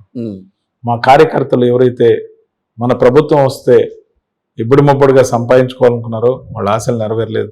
వాళ్ళు కొంత ఖర్చు పెట్టారు, వాళ్ళు ఇబ్బందులు పడి పార్టీకి పనిచేశారు, వాళ్ళకి మనకేం న్యాయం చేయలేదని కోపం ఉన్నమాట వాస్తవం. అది ఎఫెక్ట్ చూపించదా? చూపిస్తుంది సార్, ఖచ్చితంగా చూపిస్తుంది. అప్పుడు 125 రావుగా సార్. నేను చెప్తున్నా, వాటిని అన్నిటిని ఎండ్ ఆఫ్ ద డే మీది ఒక ఇల్లు అనుకుంటే, మీ కార్యకర్త మీ చిన్నబ్బాయి అనుకుంటే, end of the day war వచ్చినప్పుడు తండ్రికి సహకారంగా నిలబడతాడా, శత్రువుకి సహకారంగా నిలబడతాడా? సో అంతే జరిగింది ఇప్పుడు కూడా. కాబట్టే మేము అన్నీ వస్తాయంటున్నాం సార్. ఇది ఇంట్లో సమస్య. మా పార్టీలో మేము ఎవరికి న్యాయం చేయలే. అదే విధంగా చంద్రబాబు నాయుడు అధికారంలోకి రాగానే ఐఏఎస్లను ఐపీఎస్లను అందరిని పిలిచి మా జన్మభూమి కార్యకర్తలు ఎవరైతే ఉన్నారో కమిటీల కార్యకర్తలని వాళ్ళు ఏం చేసినా చూసి చూడనట్టు ఉండమన్నాడు. కానీ ఫస్ట్ లోనే ఐఏఎస్లను ఐపీఎస్ని పిలిచి జగన్మోహన్ రెడ్డి గారు మా కార్యకర్తలు తప్పు చేసినా ఖచ్చితంగా ముందుకెళ్ళండి, వాళ్ళ మీద చర్యలు తీసుకోమని చెప్పారు. ఇది తేడా. కాబట్టి ఆ వర్గాలు కాంట్రాక్టులకు సంబంధించి ఏవైతే బిల్లులు సకాలంలో చెల్లించలేకపోయారు. మర్చిపోయాను, లాస్ట్ మొన్న మధ్యన ఎలక్షన్స్ కి ముందు ఏదో చాలా మంది 4,500 కోట్ల రూపాయలు సార్ మాకు చాలా మంది దూరం అయ్యారు సార్. కాంట్రాక్ట్ బిల్లుల్ని ఏ విధంగా మేము టైం కి ఇవ్వలేకపోయాము, డీబీటీ ద్వారా ఇద్దామని అనుకున్న ఆ డబ్బులంతా కూడా కాంట్రాక్టులకు ఇచ్చారని చెప్పి సార్. డీబీటీకి సంబంధించిన ఈ అపవాదం ఏదైతే ఉందో శుద్ధ అబద్ధం నిన్న తేలిపోయింది కదా. అవును. నిన్న ఏదైతే ఎలక్షన్లకు ముందు మేము ఇవ్వాలని ప్రయత్నిస్తే ఎలక్షన్లు అయిన దాకా ఈసీ ద్వారా ఆపించింది వాళ్ళు. ఎలక్షన్ అయిపోయిన తర్వాత అవసరం తీరిపోయింది, అందుకే ఇప్పుడు ఇవ్వడం లేదని విమర్శించిన వాళ్ళకి 48 గంటల లోపల ఆ ఫండ్స్ అన్ని రిలీజ్ చేసిన ఘనత మాది. అంటే ఇప్పుడు మేము ఓట్ల కోసం రిలీజ్ చేసాం సార్. రైట్, కార్యకర్తల గురించి చెప్పారు. ఆ తర్వాత కార్యకర్తల తర్వాత ఏదైతే ఈ ఫండ్స్ ల్యాబ్స్ వల్ల అంటే సరిపోని వనరుల వల్ల బిల్లులు సకాలంలో చెల్లించలేకపోయినది ఆయా వర్గాలు కూడా మాకు దాదాపుగా దూరం అయ్యారు. వాళ్ళలో ఉన్న కోపం, ఆవేశం, ఆక్రోశం ఏదైతే ఉందో ఈ 2 సెక్టర్లలో తప్ప మిగతా సెక్టర్లో మా దగ్గర అసంతృప్తి ఎక్కడుంది. వాళ్ళని కూడా వీలైనంత వరకు సముదాయించాలని చిన్న చిన్న బిల్లులు ఉన్న వాళ్ళని క్లియర్ చేస్తూ వచ్చాం, ప్రయారిటీలో పెట్టాం. కొంతమంది కోర్టులకు వెళ్ళారు, కానీ ఒకేసారి అందరికీ అన్ని అందించలేకపోయాం. ఖచ్చితంగా కూడా ఈ టర్మ్లో మేము కొత్తగా ప్రామిసులు చేయలేదు కాబట్టి, మేము ఇచ్చిన ప్రామిసుల్ని పెంచి గందరగోళం చేయలేదు కాబట్టి, మేము ఒక క్రమబద్ధమైన ప్రణాళికతో గతంలో ఏమన్నాడు సార్, మే 30న ప్రమాణ స్వీకారం 2019న జగన్మోహన్ రెడ్డి గారు ప్రమాణ స్వీకారం చేశాక యనమల రామకృష్ణుడు అప్పుడు దాకా ఫైనాన్స్ మినిస్టర్గా ఉండి పోయిన వ్యక్తి హేళనగా ఏమన్నాడు, ఈరోజు 30వ తేదీ ప్రమాణ స్వీకారం చేసిన 2 గంటల సేపట్లో అతను పెట్టిన ప్రెస్ మీట్ ఏంటి, ఎంత దుర్మార్గంగా పెట్టాడో తెలుసా. ఈరోజు 30వ తేదీ 1వ తేదీకి ఒక్కరోజే ఉంది, ఖజానాలో 100 కోట్లే ఉంచాం, మీకు ఎక్కడ అప్పు పుట్టకుండా చేసి వెళ్ళాం, FRBM లిమిట్ దాటాం, మీకు ₹1 ఈ దేశంలో ఎవరు ఇవ్వరు, మీరు 1వ తేదీ జీతాలు ఎలా ఇస్తా అన్నాడు. మనసు ఉంటే మార్గం ఉంటుంది, తెలివి ఉంటే పరిపాలన ఉంటుంది. మేమేం చేసాం, మేము ఇన్ని లక్షల కోట్లు అన్ని లక్షల కోట్లు అప్పులు తెచ్చామంటున్నారే. అప్పులు తేవాలంటే ఒక్క నిమిషం దానికే వస్తా. మీరు అప్పుకెళ్తారు, ఒక బ్యాంకర్ దగ్గరికి వెళ్తారు, వ్యక్తిగతంగా అంటున్నా, మీరే వెళ్తారు కిషోర్ గారు, మీకేమి గ్యారంటీ లేకుండా ఎవరైనా ఇస్తారా? దాంతో పాటు మీరు రెవెన్యూ జనరేషన్ చూపించాలి. రెవెన్యూ జనరేషన్ మీద వాళ్ళకి నమ్మకం కల్పించాలి. దాంతో పాటు పాత డ్యూలన్నీ సకాలంలో కట్టిన రిసీప్ట్లు చూపించాలి. మీ క్రెడెన్షియల్ ప్రూవ్ కావాలి, మీ సామర్థ్యం రుజువు చేయాలి, వీటన్నిటికీ ప్రామాణికత ఉండాలి. మీ ఏబుల్ లీడర్షిప్ మీద, మీ కెపాసిటీ మీద, మీ జనరేషన్ మీద, మీ పేరు మీద, మీ బ్రాండ్ మీద ఒక విలువ ఉండాలి. ఇవన్నీ ఉండబట్టే ₹1 వచ్చింది, ఎవరికి ఏమీ ఇబ్బంది పెట్టలేదే. కానీ ఈ ప్రయారిటీస్ లో ఏ వర్గాల యొక్క బిల్లులు కానీ లేకపోతే ఇంకోటి కానీ ఇవన్నీ కూడా అన్ని క్లియర్ అవుతాయి. రాబోయే రోజుల్లో పరిపాలన ఇంకా గొప్పగా ఉంటుంది. మేము నేర్చుకున్న అనుభవం, ముఖ్యమంత్రిగా ఫస్ట్ టర్మ్ పూర్తి చేసి సెకండ్ టర్మ్ లోకి ఏదైతే వైఎస్ జగన్మోహన్ రెడ్డి గారు వస్తున్నారో మరింత మెచ్యూరిటీ లెవెల్లో, మరింత జాగ్రత్తగా, మరింత గొప్పగా పరిపాలన ఉంటుందని మేము అనుకుంటున్నాం. రైట్, సీనియర్ రాజకీయవేత్తగా మిమ్మల్ని కొన్ని క్వశ్చన్లు అడుగుతాం, చాలా ఫాస్ట్ గా అడుగుతాం. మీరు దాంట్లో ఎవరెవరు గెలుస్తారో మీ నోట్ ద్వారా చెప్పాలి. పిఠాపురం ఫస్ట్. పిఠాపురంలో ఖచ్చితంగా విత్ కారణం ఏంటంటే స్థానికుడు కాదు, అతని ఎలక్షనీరింగ్ అంతా తెలుగుదేశం పార్టీ కేడర్ మీద వదిలేశాడు. ఇతనే గెలిస్తే నాకు ఉనికి లేకుండా పోద్దని వర్మ భావించాడు. ఓ 10 సంవత్సరాలైనా ఇతనే పాతుకుపోతే నేను ఎక్కడి నుంచి పోటీ చేయాలని ఆయన భయపడ్డాడు. చంద్రబాబు నాయుడు, పవన్ కళ్యాణ్ అసెంబ్లీలోకి వస్తే తన్ని గాని తన కొడుకును గాని ఎవరు చూస్తారు, కెమెరాలన్నీ అడ్డు తిరుగుతాయి, నాకేం ప్రయోజనం వీడొస్తే అని చెప్పి దెబ్బ కొట్టాడు, వెన్నుపోటు పొడిచాడని నేను నమ్ముతున్నాను. అంతేకాదు, ప్రూవన్ వ్యక్తిగా సేవ చేసే భావంతో వంగా గీత గారు ఉన్నారు. ఒక మహిళ, నిబద్ధత కలిగిన వ్యక్తి, అనేక పదవులు అనుభవించి ఇప్పుడు డిప్యూటీ సీఎం కాబోయే మహిళగా ఆమెకు ప్రాధాన్యత ఇస్తానని జగన్మోహన్ రెడ్డి గారు చెప్పారు. మన నియోజకవర్గం అభివృద్ధి చెందుతుందని. మంగళగిరిలో లోకేష్ గెలవబోతున్నారు. ఎందుకు సార్? పాపం సార్, అందరికి తోపుడు బళ్ళు తప్ప మంగళగిరిలో ఎవరికి ఇవ్వలా. కార్యకర్తలకు మాత్రం బైకులు కొనిచ్చాడు, వాళ్ళకి వీళ్ళకి టీవీలు కొనిపెట్టాడు, అందుకని గెలుస్తాడు సార్. అక్కడ మంగళగిరిలో ఎవరికి ఏం చేశాడు, మంగళగిరిలో ఏ రైతుకు మేలు చేశాడు? ముఖ్యంగా అక్కడున్న ఆ అమ్మాయి ఎవరైతే ఉన్నారో, గతంలో మంత్రిగా పనిచేసిన వాళ్ళ అమ్మాయి, ఇంకో ఎమ్మెల్సీకి కోడలు, ఖచ్చితంగా కూడా ఆ అమ్మాయి లోకల్. నారా లోకేష్ కోవిడ్ వస్తే హైదరాబాద్ లో దాక్కుంటాడు, సమస్య వస్తే అమెరికాకి వెళ్ళిపోతాడేమో, ఎవరికి తెలుసు, మంగళగిరిలో ఉంటాడా? సో ఆ అమ్మాయి అయితే అక్కడే ఉంటుంది. లోకల్ వైఎస్ఆర్ కాంగ్రెస్ పార్టీలో ఉన్న లోకల్ లోకేష్ కలిసి వస్తాయని అంటా నేను. సార్, ఎదుటి వాళ్ళ బలహీనతల మీద నేను గెలుస్తా అని చెప్పేవాడు వాడే నాయకుడు సార్. నా సామర్థ్యం మీద నేను గెలవనని కదా మీరు మొత్తం అందరినీ మార్చేసింది అక్కడ సార్. నేను చెప్తాను సార్, ఏదైతే క్యాస్ట్ బ్యాలెన్స్ లో ముఖ్యంగా మేము కొన్ని వర్గాలకు ప్రాధాన్యత ఇవ్వాలనుకున్నాం, అక్కడున్న లోకల్ అండర్స్టాండింగ్స్ లో ఎందుకు ఒక మహిళకు ప్రాధాన్యత? సార్ మీరు చూడండి, వంగా గీతతో ఒక మహిళ చేతిలో పవన్ కళ్యాణ్ ఓడిపోతున్నాడు, ఒక మహిళ మురుగుడు లావణ్య చేతిలో నారా లోకేష్ ఓడిపోతున్నాడు, దీపిక చేతిలో బాలకృష్ణ ఓడిపోతున్నాడు, భరత్ చేతిలో ఓడిపోతున్న చంద్రబాబు అక్కడికే కొంచెం గౌరవం మిగిల్చాం. ఒక మహిళ చేతిలో, హారిక చేతిలో, ఎవరో ఒకరి చేతిలో ఓడించేసి ఉండేవాళ్ళం. కానీ ముందే కమిట్ అయ్యాం కాబట్టి కూడా మీ చేతిలోకి వచ్చిందని ఎట్లా చెప్తారు సార్? మా చేతిలోకి రావడం కాదు సార్, 4వ తేదీన మీరు చెప్పారని 4వ తేదీ మధ్యాహ్నం ఓసారి మళ్ళా నన్ను ఒక బయట తీసుకుంటే మీరు నన్ను అభినందిస్తారు, ముందుగా చెప్పాను. మీరు చూడండి అంత కాన్ఫిడెన్స్ ఏంటి అదే అన్నాను నేను. సార్, ఇప్పుడు అదే పులివెందుల గురించి మాట్లాడితే మీరు కాదని అంటారు, మీరు కావాలంటే దాని గురించి కూడా పులివెందుల గురించి మాట్లాడితే కాదని అంటారు, కడప గురించి మాట్లాడితే కడప ఎంపీ సీట్ ఎవరు గెలుస్తారు అని అంటే మీరు ఎక్కడైనా అడగండి సార్, అవినాష్ రెడ్డి పేరు కాదు, అలాంటి అది వివక్ష కాకుండా ఆ లేదు పేరు కాకుండా ఎవరు రారని అంటారు. సార్. అలాంటి వివక్ష మాకు లేదు. కడప గురించి చెప్తున్నా, అవినాష్ రెడ్డి గారు గెలుస్తున్నారు. ఉమ్. పులివెందుల్లో దాదాపు 1,00,000 ఓట్ల మెజారిటీతో జగన్మోహన్ రెడ్డి గారు గెలుస్తున్నారు. కాబట్టి మేము మా అంశాలు దాటవేయం, ఎదుటి వాళ్ళని హేళన చేస్తున్నాను మీరు అనుకుంటున్నారు, జరగబోయే వాస్తవాలు నేను చెప్తున్నాను, నేను అనుకుంటున్నా. నిజమా కాదా 4వ తేదీ మధ్యాహ్నం మీరు మళ్ళీ అడగాలి. కనీసం ఫోన్ ద్వారా ఓ బయట తీసుకోవచ్చు, లేదా వీడియో కాల్ ద్వారా కూడా బయట తీసుకోవచ్చు. వీడియో కాల్ ద్వారా బయట తీసుకొని కూడా దాన్ని మీరు సర్క్యులేట్ చేయొచ్చని నా అభిప్రాయం. అంత కాన్ఫిడెన్స్ ఏంటి ఫైనల్? జనం మీద నమ్మకం సార్, మంచి చేసామని అదే జనం మీద నమ్మకంతోనే రాష్ట్ర కాంగ్రెస్ మొన్న తెలుగుదేశం పార్టీ అధికారాన్ని కోల్పోయింది. సార్ ఎప్పుడు నమ్మారు సార్ వాళ్ళు? ఏం చేశారు సార్ జనంకి? ఇచ్చిన హామీ పత్రాన్ని దాచేసి పార్టీ ఆఫీస్ వెనకాల తాటి చెట్టు లోతులో పూడ్చిపెట్టి వెబ్సైట్ నుంచి తీసేసి, సార్ మోసగాళ్ళని ఎవరు సార్ ఆదరిస్తారు? ఒకసారి అయితే మోసపోతారు, 2 సార్లు అయితే మోసపోతారు. డైమండ్ రాజా గేమ్ ఆడే వాళ్ళని ఎవరు సార్ నమ్ముతారు? సరే, ఇంకొక పేరు గుర్తొచ్చింది, నగరి. సార్ ఎవరు గెలుస్తారు? నగిరి టైట్ గా ఉంది. రోజా గారు గెలిచే అవకాశం ఖచ్చితంగా ఉందని మేము అనుకుంటున్నాం. ఖచ్చితంగా పోటీ తీవ్రంగా ఉంది. ఎందుకంటే మా వర్గాల్లోనే కొన్ని శక్తులు రోజా గారికి వ్యతిరేకంగా పనిచేశారని మాకు తెలుసు. కాబట్టి ఖచ్చితంగా రోజా గారు కొద్ది మెజారిటీతో అయినా గెలుస్తారని. నెల్లూరు మీ జిల్లా, నెల్లూరు 10-10 గెలుస్తున్నాం సార్. ఎందుకంటే గత 45 రోజులు నేను నెల్లూరులోనే ఉన్నా. అందరూ చెప్పినట్టు కార్పొరేట్ అయినంత మాత్రం నారాయణ గెలవట్లేదు, అతి సామాన్యుడైన ఖలీల్ అహ్మద్ గెలవబోతున్నాడు. మీరు వేమిరెడ్డి గారు ఏదైతే మా పార్టీ నుంచి ఆఖరి నిమిషంలో అటు వెళ్ళాడు, నెల్లూరులో జరిగింది. వేమిరెడ్డి లేరు సార్, నేను చెప్తాను. నెల్లూరులో మొత్తం క్యాడర్ అంతా కూడా వైఎస్ఆర్ కాంగ్రెస్ పార్టీ నుంచి. నెల్లూరులో జరిగిన రాజకీయం ఏంటంటే నెల్లూరులో మా టీం 2 ముక్కలై మా టీంలో మేము కొట్టుకున్నాం. కానీ చంద్రబాబు నాయుడు ఎవరు సార్ అక్కడ? చంద్రబాబు నాయుడిని చూసి ఓటేయమని నెల్లూరులో మా నుంచి విడిపోయిన వాళ్ళు అడగల. వాళ్ళకు గుర్తు కావాలి కాబట్టి ఇమీడియట్ గా ప్రతిపక్షంగా ఉన్న తెలుగుదేశం గుర్తు సైకిల్కి ఓటేయమని అడిగారు. కానీ చంద్రబాబు నాయుడు సామర్థ్యం చూసి వేమిరెడ్డి గారికి ఓటేయమని ఎవరు అడగల. వేమిరెడ్డి గారి కోసం సైకిల్ గుర్తుకు ఓటేయమని అడిగారు. అంటే నెల్లూరు వరకు జరిగిన రాజకీయం ఏదైతే ఉందో చంద్రబాబు నాయుడు సెంట్రిక్ గా జరగలేదు.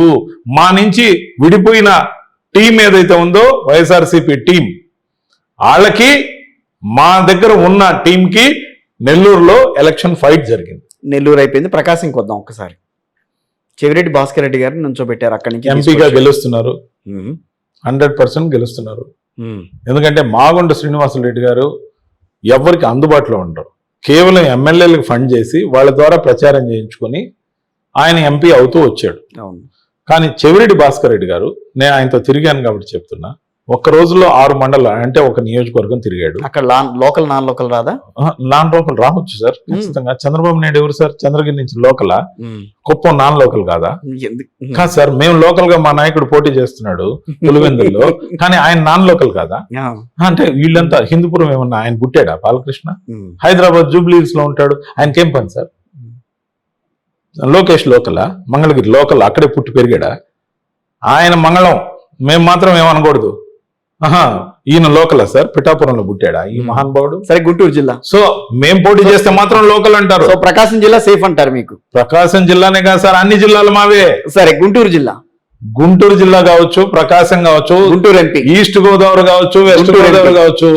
దాటకండి మాట దాటకండి. గుంటూరు ఎంపీతో పాటు మేము రాష్ట్రంలో పోటీ చేసిన 25 గారు ఎవరు గెలవరు సార్ మా గుర్తు లేకుండా.